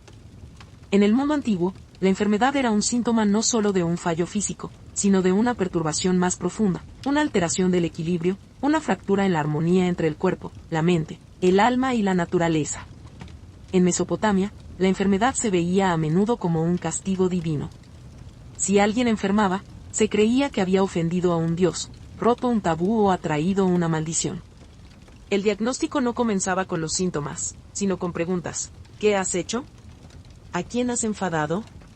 Sacerdotes y curanderos trabajaban juntos, interpretando presagios, lanzando hechizos y prescribiendo rituales junto con tratamientos a base de hierbas. En la antigua China, el equilibrio adquirió un significado más sistemático a través del yin y el yang y los 5 elementos. La salud era el estado de equilibrio entre fuerzas opuestas. Demasiado calor o frío, sequedad o humedad desequilibrarían el cuerpo. Los practicantes de la medicina tradicional china no solo trataban una tos. Preguntaban cuándo comenzó, a qué hora del día empeoraba, qué emociones la acompañaban. La curación era holística. Las hierbas, la acupuntura y los cambios en la dieta eran herramientas para reequilibrar el cosmos interior. En Grecia, el médico Hipócrates rechazó la idea de que los dioses castigaban a las personas con enfermedades. Sin embargo, también vio la salud como armonía. Su teoría de los 4 humores, sangre, flema, bilis amarilla y bilis negra, dominó la medicina occidental durante siglos. Cada humor estaba ligado a un temperamento y a un elemento. Un exceso o deficiencia de uno causaría tanto síntomas físicos como cambios en la personalidad. Se decía que una persona melancólica, por ejemplo, tenía demasiada bilis negra. En todas las culturas, un hilo seguía siendo el mismo: la salud significaba integridad. No solo la ausencia de dolor, sino la presencia de equilibrio. Ya fuera el concepto ayurvédico de dosas en la India o la creencia en la posesión espiritual en las tradiciones curativas africanas, los pueblos antiguos entendieron que el ser humano no estaba aislado. Éramos parte de la naturaleza y la naturaleza, cuando se perturbaba, respondía. Entonces, cuando los antiguos curanderos ponían las manos sobre los enfermos, no solo buscaban signos físicos. Estaban escuchando el desequilibrio. Y creían que para curar a alguien, había que tratar las fuerzas invisibles con tanto cuidado como las heridas visibles. En la tierra de las pirámides y los faraones, la medicina era a la vez ciencia y hechicería. Los antiguos curanderos egipcios llamados SWNW no eran meros médicos, sino intermediarios sagrados entre el cuerpo y lo divino. Sus prácticas médicas eran sorprendentemente avanzadas y, sin embargo, estaban profundamente entrelazadas con el ritual y la magia. Para los egipcios, el cuerpo podía sangrar, magullarse y romperse, pero sus dolencias nunca eran puramente físicas. El espíritu, los dioses e incluso el más allá desempeñaban un papel en cada enfermedad. Gran parte de lo que sabemos proviene de textos médicos como el papiro Ebers, que data de alrededor del año 1550 a.C. Este antiguo rollo contiene cientos de remedios para todo, desde dolores de muelas hasta tumores. Los médicos egipcios realizaban cirugías, entablillaban fracturas, trataban infecciones y drenaban abscesos con herramientas de cobre esterilizadas con fuego. Sabían cómo tomar el pulso, cómo observar la orina y las heces para el diagnóstico y cómo usar una amplia variedad de hierbas, muchas de las cuales todavía se usan en la actualidad. Pero ningún tratamiento comenzaba sin la bendición de los dioses. Se creía que Tot había regalado a la humanidad los secretos de la curación. Sekhmet, la diosa con cabeza de león de la guerra y la peste, era a la vez temida y venerada. Podía desatar epidemias o conceder la recuperación. A menudo se recitaban hechizos sobre un paciente mientras se aplicaban hierbas. Las palabras tenían poder. Los encantamientos no eran frases vacías, sino medicina en forma de sonido. Una de sus mayores herramientas era la miel, utilizada como antiséptico mucho antes de que se entendieran las bacterias. Las heridas se vendaban con ella, a veces combinada con resina o lino. Se recetaban ajo y cebolla para la salud del corazón. El aceite de ricino servía como laxante. Incluso el pan mohoso se presionaba sobre heridas infectadas, un antibiótico primitivo siglos antes de su tiempo. Los médicos egipcios trataban no solo a los plebeyos, sino también a la realeza. Sus habilidades eran respetadas a través de las fronteras. Las civilizaciones vecinas buscaban a los médicos egipcios para casos difíciles. Eran, en cierto modo, especialistas tempranos. Algunos se centraban en el estómago, otros en los ojos o incluso en las aflicciones espirituales. pero en todo su conocimiento, no había separación entre lo físico y lo sagrado. Una fiebre podía provenir de los mosquitos del Nilo o de un fantasma enfadado. Curar el cuerpo significaba complacer a los dioses, purificar el alma y restaurar el equilibrio divino. Para el antiguo egipcio, el verdadero papel de un curandero no era solo curar la enfermedad, sino restaurar el orden cósmico. Mucho antes de que surgiera la medicina moderna, la India ya estaba escribiendo su propia historia de curación, una que veía el cuerpo humano no como una máquina, sino como un reflejo del cosmos. Este antiguo sistema se conoce como Ayurveda, una palabra sánscrita que significa la ciencia de la vida. Arraigado en la tradición védica, el Ayurveda es más que una práctica médica. Es una filosofía, una forma de vivir en armonía con la naturaleza, las estaciones y el espíritu. Fundamental para el Ayurveda es el concepto de 3 dosas, Vata, Pitta y Kapha. Cada uno representa una combinación única de los 5 elementos, tierra, agua, fuego, aire y éter. Vata gobierna el movimiento, Pitta controla la transformación, como la digestión, y Kapha gestiona la estructura y la estabilidad. Todos nacen con un equilibrio único de estos dosas. La enfermedad, según el Ayurveda, surge cuando este equilibrio se ve perturbado por una mala alimentación, el estrés, el medio ambiente o el estilo de vida. Los textos ayurvédicos como el Charaka Samhita y el Susruta Samhita datan de hace más de 2000 años. Estos manuales detallados ofrecen no solo remedios herbers, sino también orientación sobre cirugía, obstetricia, psicología e incluso ética para los médicos.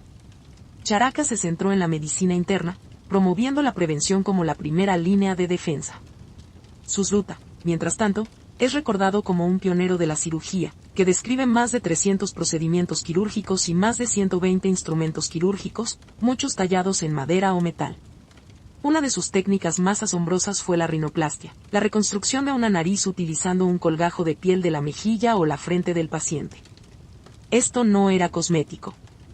A menudo se utilizaba para restaurar rostros mutilados como castigo, miles de años antes de que la medicina occidental se pusiera al día.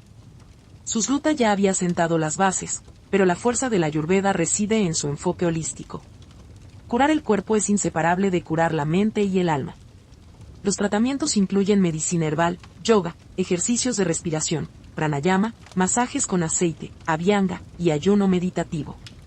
Las plantas como la cúrcuma, la ashwagandha, el neem y el tulsi no eran solo alimentos, sino medicina, purificadores y protectores de la fuerza vital.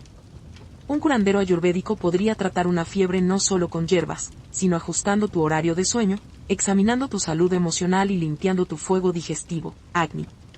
El Ayurveda enseña que no estás separado de la naturaleza. Eres naturaleza.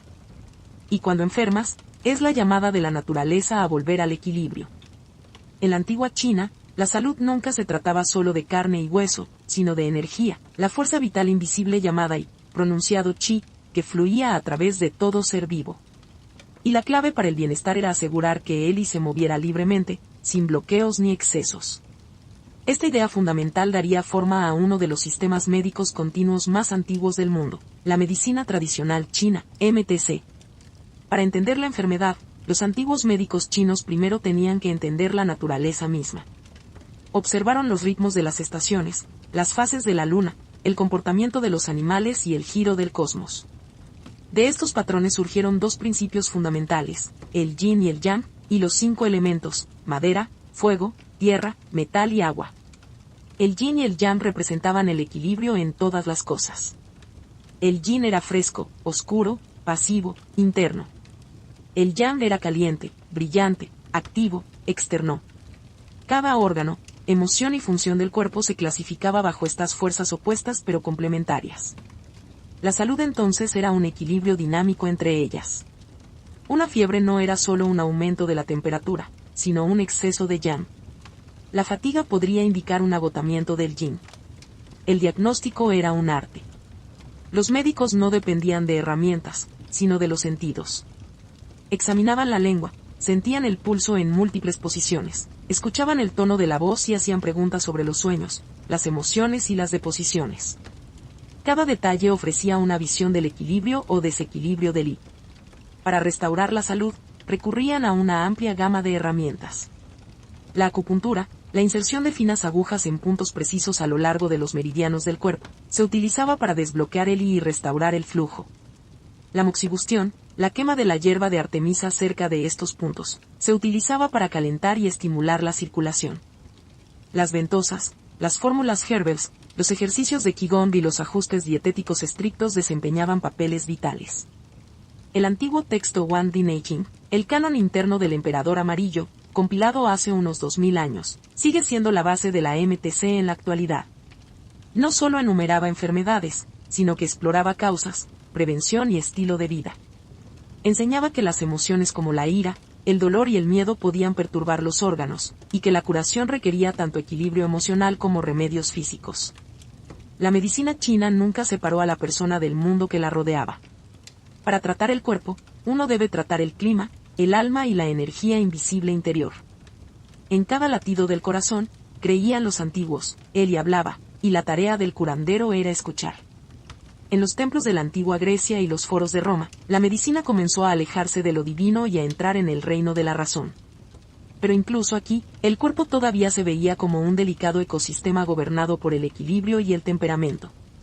Y en el centro de esta visión del mundo se encontraba una teoría que daría forma a la medicina occidental durante más de 1000 años, la de los 4 humores, desarrollada por el médico griego Hipócrates y posteriormente ampliada por médicos romanos como Galeno.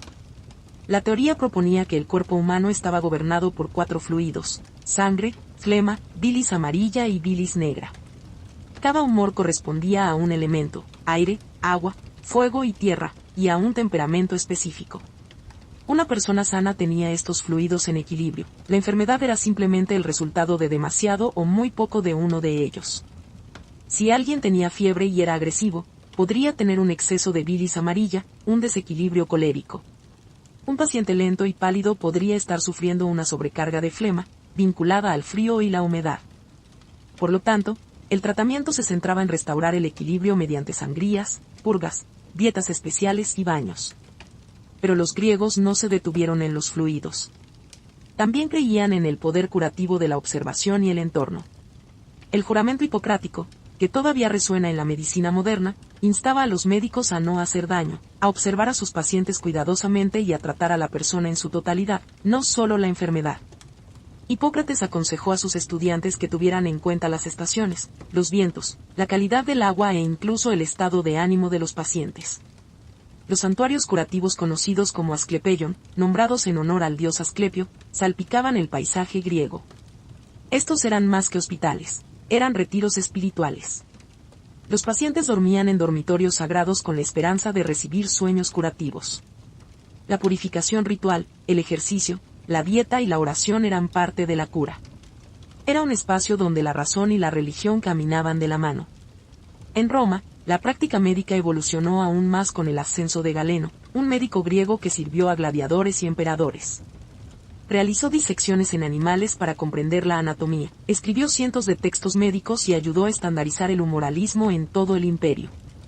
Aunque algunas de sus ideas eran erróneas, la influencia de Galeno perduró durante siglos. La medicina grecorromana, a pesar de sus orígenes místicos, comenzó a avanzar hacia una nueva idea, que el cuerpo humano era un sistema complejo, sí, pero conocible, y que si se entendía correctamente, podía ser devuelto a la armonía, no solo a través de los dioses, sino a través de la razón, el ritual y el arte cuidadoso de la curación. Mucho antes de los textos escritos y las escuelas de medicina formales, los pueblos indígenas de todo el mundo curaban a sus comunidades utilizando un tipo de conocimiento más profundo, uno transmitido a través de historias, visiones y experiencia práctica con el mundo natural. Para estas culturas, la medicina no era una profesión, sino una forma de vida entrelazada con rituales diarios, ritmos estacionales y ceremonias sagradas. Entre las tribus nativas americanas, los curanderos eran conocidos como hombres y mujeres medicina, pero su papel se extendía mucho más allá del tratamiento físico. Eran guías espirituales, narradores, consejeros y guardianes del conocimiento ancestral. La enfermedad se veía como una interrupción en la relación de la persona con la naturaleza, con la tribu, con los espíritus o consigo misma. La curación requería más que hierbas, requería reconexión. Las plantas eran fundamentales para esta práctica. Desde los Cherokee hasta los Lakota, cada tribu poseía un conocimiento enciclopédico de la tierra, qué raíz masticar para el dolor, qué hoja preparar para la fiebre, qué corteza machacar para las heridas. La salvia, el cedro, la hierba dulce y el tabaco eran sagrados, utilizados en rituales de limpieza para purificar el cuerpo y el espíritu. Sin embargo, la medicina nunca se trataba solo del ingrediente, sino también de la intención, la ceremonia y el respeto. Los curanderos a menudo trabajaban en conjunto con las fuerzas espirituales. Dirigían cabañas de sudación, búsquedas de visión y círculos de tambores. La enfermedad podía ser causada por una violación de los tabúes, la posesión espiritual o incluso la pérdida del alma, una condición en la que parte de la esencia del individuo había huido debido a un trauma. En tales casos, se realizaban rituales como la recuperación del alma, llamando al espíritu de vuelta a través de cantos, bailes o trance guiado. La misma profunda reverencia por la naturaleza se ve en las tradiciones indígenas de todo el mundo. En la selva amazónica, los chamanes confían en poderosas medicinas vegetales como la ayahuasca, una bebida alucinógena utilizada no para la recreación, sino para la curación y la comprensión. Creen que las propias plantas son maestras que revelan las raíces del sufrimiento a través de visiones. En la Australia aborigen, la medicina del monte incluye hierbas, arcillas y rituales transmitidos a través del tiempo del sueño, la era ancestral que todavía guía la identidad indígena. La curación aquí se trata del equilibrio entre el cuerpo, la tierra, los ancestros y las líneas de canto. Estos sistemas nunca fueron escritos en libros. Vivían en las canciones, los bailes y los paisajes del pueblo. Para los curanderos indígenas, la medicina moderna puede tener sus máquinas y laboratorios, pero la tierra siempre ha sido la primera farmacia, y la curación no se trata de derrotar la enfermedad, sino de recordar quiénes somos. En todas las civilizaciones antiguas, independientemente del idioma, la geografía o el sistema de creencias, había una constante, la convicción de que la curación requería más que hierbas y cirugía. Requería espíritu. Ya fuera que la enfermedad se viera como un castigo divino, un desequilibrio del alma o una ruptura con las fuerzas sagradas, los pueblos antiguos creían que la verdadera curación comenzaba en el mundo invisible, y la puerta de entrada a ese mundo era el ritual. En Mesopotamia, mucho antes del auge de la medicina formal, la gente recurría a exorcistas y sacerdotes para combatir las enfermedades. Se creía que las enfermedades eran causadas por espíritus malignos u ofendían a los dioses. Las tablillas de arcilla revelaron derechos de curación detallados donde se susurraban cantos mientras se aplicaban los pasos. Se enterraron figuritas especiales debajo de las casas para protegerse de las enfermedades. Los rituales no estaban separados del tratamiento, sino que eran el tratamiento. En el antiguo Egipto, ningún médico trabajaba sin invocar a los dioses. Antes de aplicar miel a una herida o vendar una extremidad, el curandero a menudo recitaba oraciones a Tot, el dios de la sabiduría, o a Sekhmet, diosa de la curación y la ira. La enfermedad no era solo un ataque físico, sino un desequilibrio cósmico. La curación significaba realinear al paciente con Ma'at, el principio de verdad, orden y armonía. En muchas tradiciones africanas, los curanderos llamados nangas o sangomas usaban tambores, bailes y adivinación para diagnosticar y curar. Hablaban con los antepasados, invocaban a los espíritus y, a menudo, entraban en estados de trance para viajar al reino espiritual en nombre de sus pacientes. Las hierbas eran importantes, pero siempre se consultaba primero al mundo invisible. Incluso en la Grecia clásica, el ritual desempeñó un papel. En los Asclepeia, templos sagrados de curación, los pacientes se sometían a rituales de purificación, ayuno y oración. Por la noche, dormían en Abatón, soñando bajo las estatuas de Asclepio, el dios de la curación. Estos sueños fueron interpretados por los sacerdotes del templo para guiar el tratamiento. El ritual no era superstición, sino estructura. Daba forma al sufrimiento, un lenguaje al dolor y la sensación de que la enfermedad tenía un significado.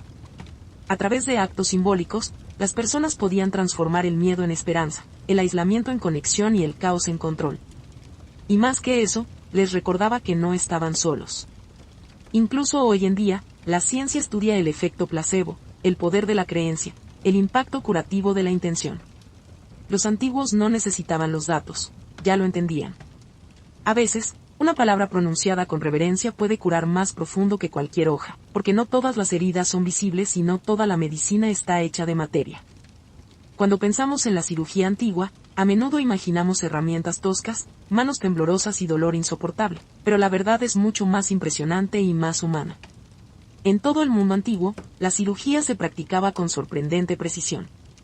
Estos primeros curanderos no tenían anestesia, radiografías ni antisépticos, pero tenían habilidad, coraje y una notable comprensión del cuerpo obtenida a través de generaciones de observación, prueba y, a menudo, brutal necesidad. En la India, el Susruta Samhita, escrito hace más de 2000 años, detallaba más de 300 procedimientos quirúrgicos. Su autor, Susruta, es considerado el padre de la cirugía. Describió técnicas para extirpar tumores, entablillar huesos, reparar hernias e incluso reconstruir narices, una forma de cirugía plástica. Sus herramientas eran afiladas, variadas y cuidadosamente clasificadas. Forceps, bisturíes, sondas y agujas, muchas hechas de hierro o piedra. Susruta enfatizó la higiene, la preparación quirúrgica y la importancia de comprender la anatomía a través de la disección. Aunque esto a menudo se limitaba a los animales, su sabiduría quirúrgica se extendió mucho más allá de la India, influyendo tanto en las prácticas islámicas como en las occidentales siglos después. En el antiguo Egipto, el conocimiento quirúrgico se mezclaba con el ritual. Los textos en papiro revelan procedimientos para suturar heridas, tratar extremidades dislocadas y drenar abscesos. En las tumbas se han encontrado herramientas como cuchillos de bronce, sierras de hueso y varillas de cauterización. Incluso practicaban la trepanación, cortando un agujero en el cráneo para aliviar la presión o tratar lesiones en la cabeza. Sorprendentemente, muchos cráneos muestran signos de curación, lo que significa que los pacientes sobrevivieron. La trepanación no se limitaba a Egipto. En el Perú precolombino, los arqueólogos han descubierto cientos de cráneos trapados, a menudo de guerreros heridos en batalla. Algunas cirugías fueron sorprendentemente exitosas. En ciertas regiones, más del 80% de los pacientes sobrevivieron según la regeneración ósea. Estos primeros cirujanos pueden haber usado hojas de coca o cerveza de maíz fermentada para mitigar el dolor junto con antisépticos Herbels. En el mundo grecorromano, Galeno avanzó en las técnicas quirúrgicas al estudiar a gladiadores heridos y diseccionar animales. Sus conocimientos sobre el sistema nervioso y las vías vasculares sentaron las bases para la anatomía posterior. Los cirujanos militares romanos trataron las heridas en el campo de batalla con eficiencia utilizando pinzas de cauterización y ligaduras. Si bien la cirugía siempre fue peligrosa, también era respetada. Era el dominio de aquellos lo suficientemente valientes como para adentrarse en la vida misma, con la esperanza de extraer salud del dolor. No eran carniceros, sino artistas del bisturí. Y aunque su conocimiento era incompleto, su legado perdura cada vez que se levanta un escalpelo para curar, no para dañar. Hoy vivimos en un mundo de diagnósticos digitales, cirugías robóticas y mapeo genético. Podemos escanear un cuerpo en segundos y enviar recetas a través de océanos con un simple toque. Y, sin embargo, en los rincones silenciosos de la medicina moderna, los susurros del mundo antiguo aún resuenan. Puedes encontrar el Ayurveda en los estudios de yoga, fórmulas Herbels chinas en los pasillos de las farmacias y ceremonias indígenas de purificación con humo que se realizan en los hospitales para honrar las tradiciones de los pacientes. Los estudiantes de medicina aún toman una versión del juramento hipocrático, comprometiéndose a no hacer daño, tal como lo hicieron sus predecesores grecorromanos. En los quirófanos, utilizamos herramientas de precisión que trazan su linaje hasta los instrumentos de hierro de Susruta. Conceptos como la atención holística, la medicina preventiva y la conexión mente-cuerpo, ahora piedras angulares de la salud integrativa, tienen sus raíces en la sabiduría de civilizaciones antiguas que vieron la curación no como una tarea, sino como una relación. Incluso la ciencia moderna ha cerrado el círculo. La investigación confirma cada vez más lo que los antiguos creían, que el estrés, el aislamiento y el trauma emocional pueden debilitar el sistema inmunológico, interrumpir el sueño y causar dolor físico. La meditación, que alguna vez fue una disciplina espiritual, ahora se estudia por sus efectos en la salud del cerebro. Los baños de bosque, derivados de las prácticas naturales sintoístas e indígenas, se recetan para la ansiedad. Y el efecto placebo, la curación impulsada por la creencia, continúa desconcertando a los investigadores que alguna vez lo descartaron. Es fácil ver la medicina antigua como algo obsoleto, como superstición, folclore, conjeturas primitivas. Pero cuando miramos más de cerca, vemos algo profundo, una cosmovisión que trataba la enfermedad no solo como una máquina rota, sino como una interrupción del ser, una señal de que algo, en alguna parte, estaba fuera de armonía. Y esa idea aún importa porque la medicina no se trata solo de tratamiento, sino también de significado, de consuelo, de ser visto y comprendido. Los antiguos lo sabían instintivamente. Ya sea que usaran cantos, agujas, hojas o bisturíes, entendían que la curación era sagrada. Hoy, a medida que avanzamos hacia el futuro de la biotecnología, la inteligencia artificial y la medicina personalizada, quizás no estemos dejando atrás el mundo antiguo.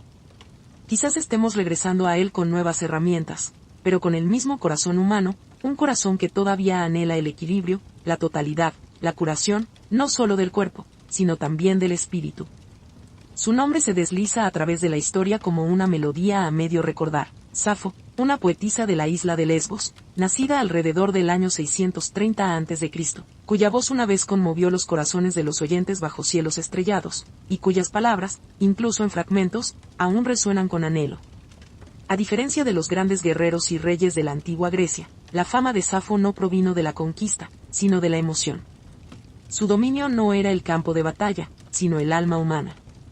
Escribió sobre amor y celos, belleza y desesperación, alegría y anhelo. Capturó los momentos fugaces, una mirada, un rubor, un temblor, y los guardó en versos como flores prensadas, frágiles pero eternas. Se sabe muy poco de su vida, no hay retratos, ni diarios. Lo que tenemos son rastros, algunas líneas conservadas por antiguos eruditos, citas incrustadas en otras obras y las ruinas de rollos de papiro perdidos en el tiempo. Y, sin embargo, estos fragmentos brillan. El filósofo griego Platón la llamó la 10ª musa. Siglos después, poetas, traductores y soñadores la buscarían, reconstruyendo su vida como una canción inconclusa. Safo probablemente nació en una familia noble en Lesbos, una isla en el noreste del mar Egeo. Este era un lugar de música y aprendizaje donde la poesía estaba tejida en la estructura de la vida social. Puede haber tenido hermanos, una hija e incluso enemigos políticos, aunque los registros son vagos. Vivió el exilio y la agitación, momentos de silencio y momentos de canto. Su mundo era uno donde las voces de la mayoría de las mujeres estaban confinadas al hogar o sofocadas por completo. Pero Safo desafió el silencio. Se destacó, no con rebelión, sino con belleza. Escribió en el dialecto eólico, en letras cortas y vívidas diseñadas para ser cantadas con la lira. Su estilo era íntimo, rico en imágenes. Estrella vespertina, traes de vuelta todo lo que el día brillante ha dispersado. Palabras como esta sobrevivieron a los imperios. Y luego, tan silenciosamente como apareció en los registros, se desvaneció. Gran parte de su obra se perdió, se quemó, se enterró o se descartó. Pero lo que queda prueba una cosa, no necesitaba monumentos. Sus poemas eran su monumento. Y hoy, cuando hablamos de pasión en verso, de amor sin vergüenza, de anhelo que desafía los siglos, todavía estamos susurrando el nombre Safo. Para entender a Safo, primero debes entender Lesbos, la isla que acunó su voz. Lesbos no era un remanso. En el mundo griego antiguo, era un centro floreciente de arte, música y filosofía. Con sus fértiles valles, olivares y vientos costeros perfumados con sal y flores, Lesbos era tanto un paraíso físico como una joya cultural. No era Atenas, ni necesitaba serlo. Tenía su propio ritmo, más lento, más sensual y empapado de tradición lírica. Aquí, la música no era decoración, sino devoción. La lira y el aulos resonaban en hogares y templos. La poesía se cantaba, no se leía. Y en este mundo de sonido y naturaleza, nació la voz de Safo. Vivió en la ciudad de Mitilene, el corazón bullicioso de la isla. La política prosperó aquí, y también el arte. La isla contaba con poetas y filósofos, facciones rivales y alianzas cambiantes. La propia Safo fue exiliada una vez, quizás a Sicilia, en medio de la agitación política. Pero siempre fue Lesbos lo que la atrajo de vuelta a casa. Era su musa. Lesbos también era un espacio de comunidad femenina raro en el mundo antiguo. Las niñas aristocráticas eran educadas en música, poesía y ritual. Algunos estudiosos creen que Safo dirigió una especie de tiasos, un círculo o escuela donde las jóvenes aprendían el arte de la poesía lírica, la danza y la devoción a la diosa Afrodita. No se trataba de una educación formal tal como la conocemos, sino de una hermandad creativa sagrada. Aquí, se formaron lazos que eran emocionales, intelectuales y posiblemente románticos. Safo escribió directamente a estas mujeres, no como musas abstractas, sino como presencias reales en su vida. Se dirigió a ellas por su nombre, lamentó sus partidas, celebró su belleza y confesó su amor con una honestidad abrasadora. En un fragmento, escribe, no he recibido ni una palabra de ella. Te ruego, tráela de vuelta a mí. Estas líneas no provienen del mito o del teatro, sino de un mundo vivido, un círculo de mujeres cantando a la luz de las lámparas, tejiendo la emoción en la canción. Y aunque el tiempo luego distorsionaría su legado, enmarcándolo con escándalo o especulación, Lesbos fue el suelo del que creció su verdad, no solo una ubicación en un mapa, sino una cuna cultural de pasión, arte y expresión femenina. Safo no solo vivió en Lesbos, sino que se convirtió en Lesbos, su aliento, su corazón, su voz. En una época en que las grandes epopeyas de Homero elogiaban a dioses y héroes y los hombres llenaban pergaminos con batallas y conquistas, Safo escribió sobre el corazón. No cantó sobre la guerra, sino sobre una mano temblorosa, una mirada tímida, una voz que hacía temblar su cuerpo. Fue una de las primeras poetas en la historia occidental en escribir en primera persona, yo, no solo narrando eventos, sino sintiéndolos. Y lo que sintió fue amor, anhelo, celos, ternura y deseo. Lo más asombroso de todo es que escribió como una mujer a mujeres sobre mujeres. En la antigua Grecia, la voz de una mujer a menudo se confinaba al hogar o se silenciaba por completo. La vida pública, la literatura, la política, la filosofía, todo esto pertenecía a los hombres. Pero Safo salió de esos muros, no con rebelión, sino con ritmo. Su poesía no exigió espacio, sino que creó el suyo propio, un universo privado donde la emoción no era debilidad, sino poder. Y dentro de ese espacio, hizo algo radical, nombró a las mujeres que amaba. No las redujo a símbolos, ni habló solo en metáforas. Recordó sus risas, su perfume, la forma en que trenzaban su cabello. En un fragmento, describe la sensación de ver a una amada, él es igual a los dioses, ese hombre que se sienta a tu lado, que escucha tu dulce voz y observa tu encantadora risa. Oh, hace que mi corazón lata rápido. Aquí, Safo es la espectadora, observando a la mujer que adora hablar con otro. Sus celos son silenciosos, dolorosos, profundamente humanos. En solo unas pocas líneas, captura todo el peso del amor no correspondido, algo que todo oyente, entonces o ahora, puede entender. Sus palabras llevaban lo erótico, pero nunca lo vulgar. Escribió sobre la sensualidad con el cuidado de un pintor, la curva de un cuello, la suavidad del sueño, la forma en que la luz de la luna tocaba la piel. No separó la belleza de la intimidad, eran una sola cosa. Debido a esto, siglos posteriores a menudo la malinterpretaron o censuraron. Algunos trataron de borrar su asterisco queernis asterisco. Otros mitificaron su angustia en tragedia. Pero nada de eso disminuye la verdad de su voz, una mujer que escribió con honestidad, lirismo y valentía sobre el amor, no en teoría, sino como alguien que lo había vivido profundamente, abiertamente y sin disculpas. Safo no solo escribió poesía, sino que compuso música para el alma. Sus versos nunca fueron destinados a la lectura silenciosa. En la antigua Grecia, la poesía estaba viva, era sonido, aliento, vibración. La forma de Safo era la lírica, corta e intensamente personal, destinada a ser interpretada con una lira, un pequeño instrumento de cuerda acunado en el regazo, punteado suavemente mientras la voz llevaba las palabras como una brisa sobre el mar. Este era el corazón de la poesía lírica, y de ahí proviene la palabra lírico. La poesía no era épica, no contaba largas historias de guerra y dioses. Era íntima, emocional e inmediata.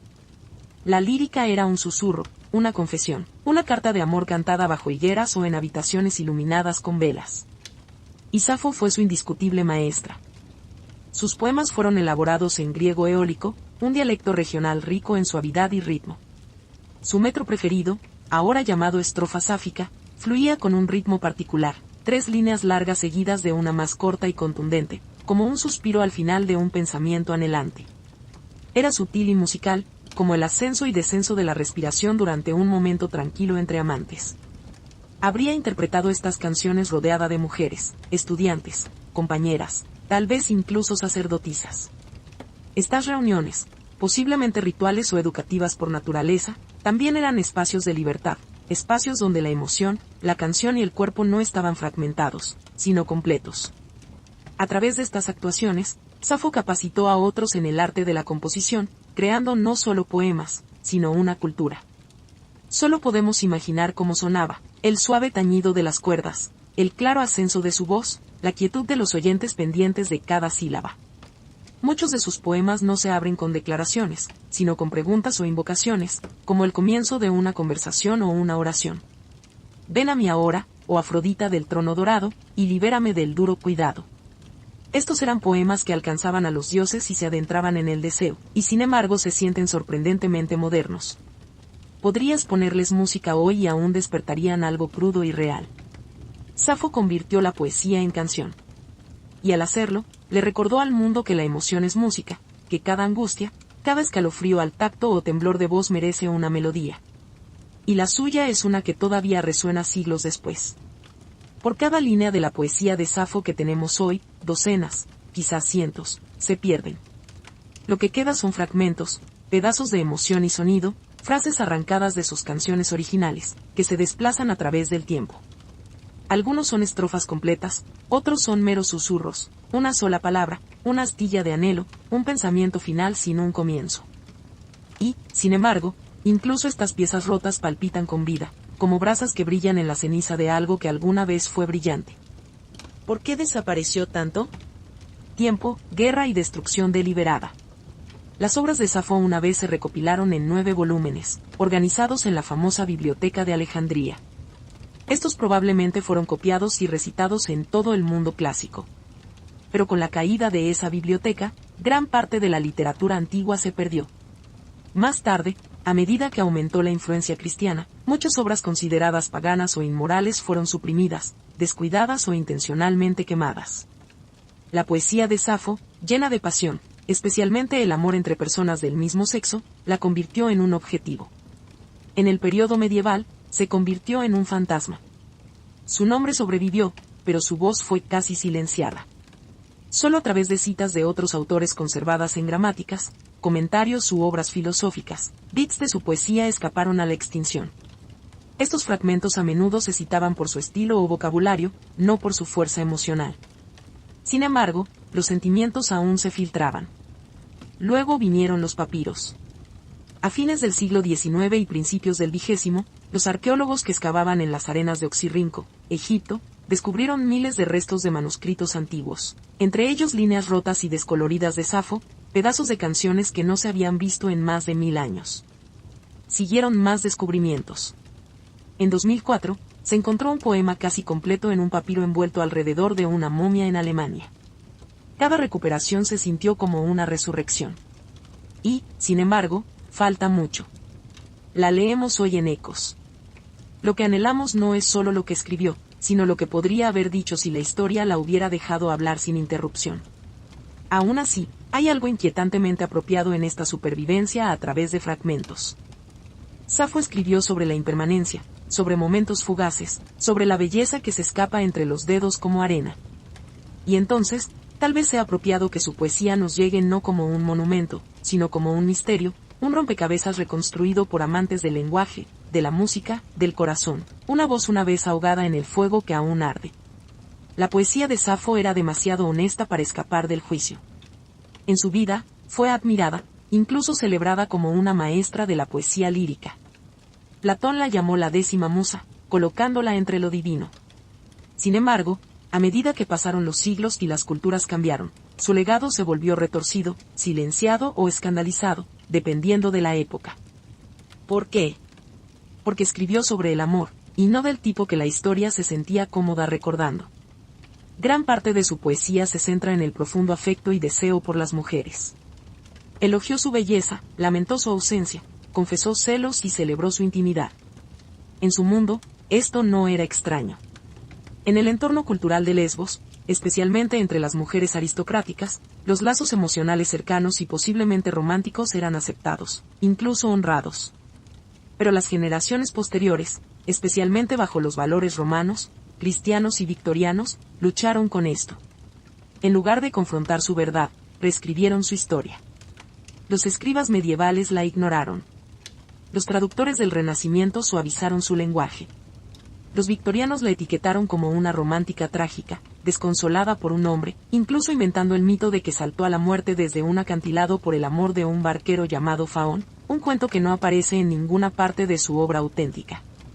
Esta historia inventada sirvió para un propósito: borrar su queerness, hacer que su dolor fuera más palatable, sus deseos más convencionales. Algunos críticos redujeron su poesía a meramente educativa o platónica. Otros la descartaron por completo como indecente, y sin embargo ella persistió. Incluso en el escándalo, el nombre de Safo sobrevivió. En el siglo XIX, cuando la discusión abierta sobre el amor entre personas del mismo sexo todavía era tabú, su legado se convirtió silenciosamente en un símbolo codificado de la identidad queer. Las palabras sáfico y lesbiana se convirtieron en términos para el amor romántico entre mujeres, arraigados directamente en su nombre y su hogar. Se convirtió, sin nunca tener la intención de hacerlo, en una figura de resistencia, una antepasada poética para aquellos cuyos amores fueron silenciados.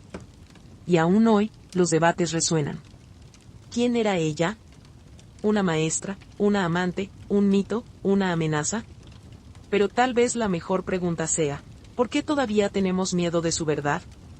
Safo no escribió para encajar en categorías, sino lo que sentía. Nombró la belleza, confesó el anhelo y vivió a través del verso. Su escándalo no estaba en sus acciones, sino en su honestidad. Se atrevió a escribir sobre el deseo, y por eso la historia trató de silenciar su voz, pero nunca pudo. Si hubo una presencia divina que se cernió sobre la vida y obra de Safo, fue Afrodita, diosa del amor, la belleza y el deseo irresistible. Para Safo, Afrodita no era solo un mito, sino una musa, una confidente, incluso una especie de compañera en momentos de pasión y angustia. Muchos de los versos más poderosos de Safo no son solo sobre el amor, sino oraciones a Afrodita, invocaciones, súplicas, argumentos hechos en verso cuando el peso del anhelo se hacía demasiado difícil de soportar. En su poema superviviente más famoso, Oda a Afrodita, Safo no simplemente elogia a la diosa, sino que le habla directamente, casi como a una amiga que ha escuchado este dolor antes. Ven a mí ahora, si alguna vez has respondido a mi voz en el pasado, libérame del duro cuidado, cumple todo lo que mi corazón anhela lograr. No hay vergüenza en esta vulnerabilidad, ni miedo en expresar el deseo. El amor de Safo nunca se retrata como pecaminoso o débil, sino como divino, algo lo suficientemente sagrado como para traer a una diosa de los cielos. En el mundo antiguo, Afrodita no se trataba solo de romance, sino que gobernaba la atracción, la seducción, la química entre los cuerpos, el dolor de la separación. Invocarla era reconocer que el amor podía herir tanto como emocionar. Safo capturó esa dualidad perfectamente. No idealizó el amor, sino que vivió dentro de sus contradicciones. Escribió sobre su dulzura y su aguijón, su belleza y su crueldad. En otro poema, escribe, el amor sacudió mi alma como el viento en la montaña, perturbando los robles. Aquí, el amor no es gentil, sino violento, elemental, algo que atraviesa el ser sin pedir permiso. Al colocar a Afrodita en el centro de su mundo emocional, Safo elevó el anhelo a algo mítico. Sus poemas desdibujaron la línea entre lo personal y lo divino, entre la emoción cotidiana y la fuerza cósmica. Y al hacerlo, ayudó a construir un legado literario donde el amor no era solo un tema, sino una forma de adoración. Para Safo, Afrodita no era una deidad abstracta, sino un espejo, una fuerza que reflejaba toda la intensidad, la confusión y la belleza del corazón humano. Y en cada línea del verso de Safo, la diosa del amor escucha y responde. Al igual que su poesía, la muerte de Safo es un misterio envuelto en un mito. Nadie sabe exactamente cuándo murió, cuántos años tenía o incluso dónde pasó sus últimos años. Algunos dicen que murió pacíficamente en Lesbos, rodeada por el mar y las canciones que amaba. Otros, especialmente los poetas romanos posteriores, contaron fábulas trágicas de que saltó a la muerte desde los blancos acantilados de Leucade, desconsolada por un amor no correspondido por el apuesto barquero Faón. Pero no hay evidencia histórica de esa historia.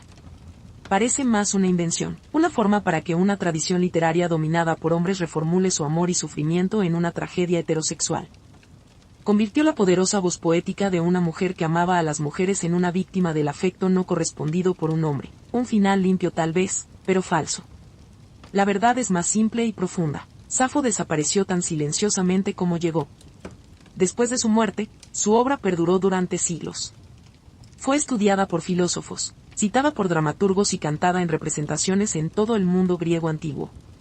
Su poesía se conservó en 9 libros, un tesoro de versos líricos. Por un tiempo, su fama rivalizó con la de Homero. Pero la historia no es amable con las voces que desafían sus normas.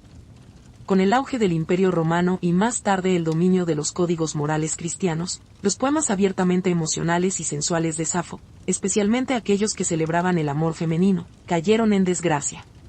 Sus escritos ya no fueron copiados, sus volúmenes quedaron para descomponerse en bibliotecas que eventualmente se quemarían o se derrumbarían.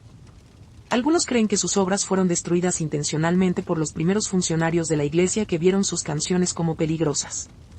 En la Edad Media, su nombre permaneció, pero sus palabras habían desaparecido en su mayoría. Pasarían más de 1000 años antes de que resurgieran fragmentos de sus versos, desenterrados de montones de basura egipcios o citados en antiguas gramáticas. Pieza por pieza, renació, no a través del mito, sino a través de la supervivencia. Su muerte puede perderse en el tiempo, pero su desaparición nunca fue total. Permaneció en susurros, en líneas robadas escritas en los márgenes, en el persistente dolor de voces que se negaron a ser olvidadas. Safo no necesitaba una muerte heroica, sus poemas ya eran inmortales.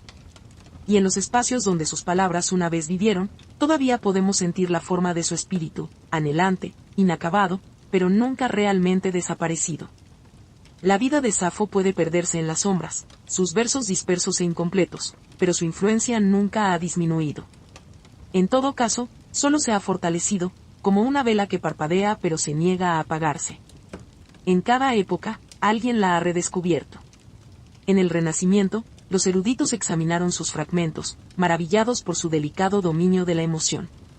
En la era romántica, poetas como Byron y Shelley invocaron su nombre. En los siglos XIX y XX, a medida que las conversaciones en torno al género y la identidad comenzaron a despertar nuevamente, Safo se convirtió en un símbolo de la resistencia *queer*, del arte femenino, de la libertad emocional. Su nombre perdura en el lenguaje mismo, sáfico, utilizado para describir el amor romántico entre mujeres, lesbiana, tomado de la isla de su nacimiento, ahora una identidad global. Estas palabras no son solo términos, sino ecos de su vida, prueba de que una voz puede ondear a través de milenios y aún remodelar cómo entendemos el amor y la expresión. Artistas, escritores y músicos continúan sintiéndose atraídos por ella. Los pintores la han imaginado en la lira bañada por la luz de la luna. Los poetas la han traducido una y otra vez, cada versión buscando el pulso debajo de las palabras. Los autores modernos la han reimaginado, reclamado y resucitado en novelas, canciones y obras de teatro. Y a través de todo, una cosa permanece clara, Safo habla de algo universal. No importa que sus poemas estén rotos, ni que su biografía esté borrosa. Lo que importa es la emoción que arde debajo de las palabras, la alegría temblorosa del deseo, el dolor de la separación, la sacralidad de la belleza. Estos son sentimientos que todos llevamos. Ella simplemente encontró una manera de cantarlos. Quizás esa sea su verdadera inmortalidad, no las estatuas de mármol ni las notas académicas, sino la forma en que unas pocas líneas de hace más de 2000 años aún pueden hacer que alguien haga una pausa, respire y se sienta menos solo. El regalo de Safo nunca fue solo la poesía, sino la presencia. Convirtió el sentimiento en arte y el anhelo en una forma de verdad. Y al hacerlo, se convirtió en más que una poetisa, se convirtió en un espejo para cualquiera que haya amado en silencio, profundamente o desafiando al mundo. Y mientras los corazones humanos se rompan y sanen a través del lenguaje, Safo permanecerá, no solo recordada, sino sentida.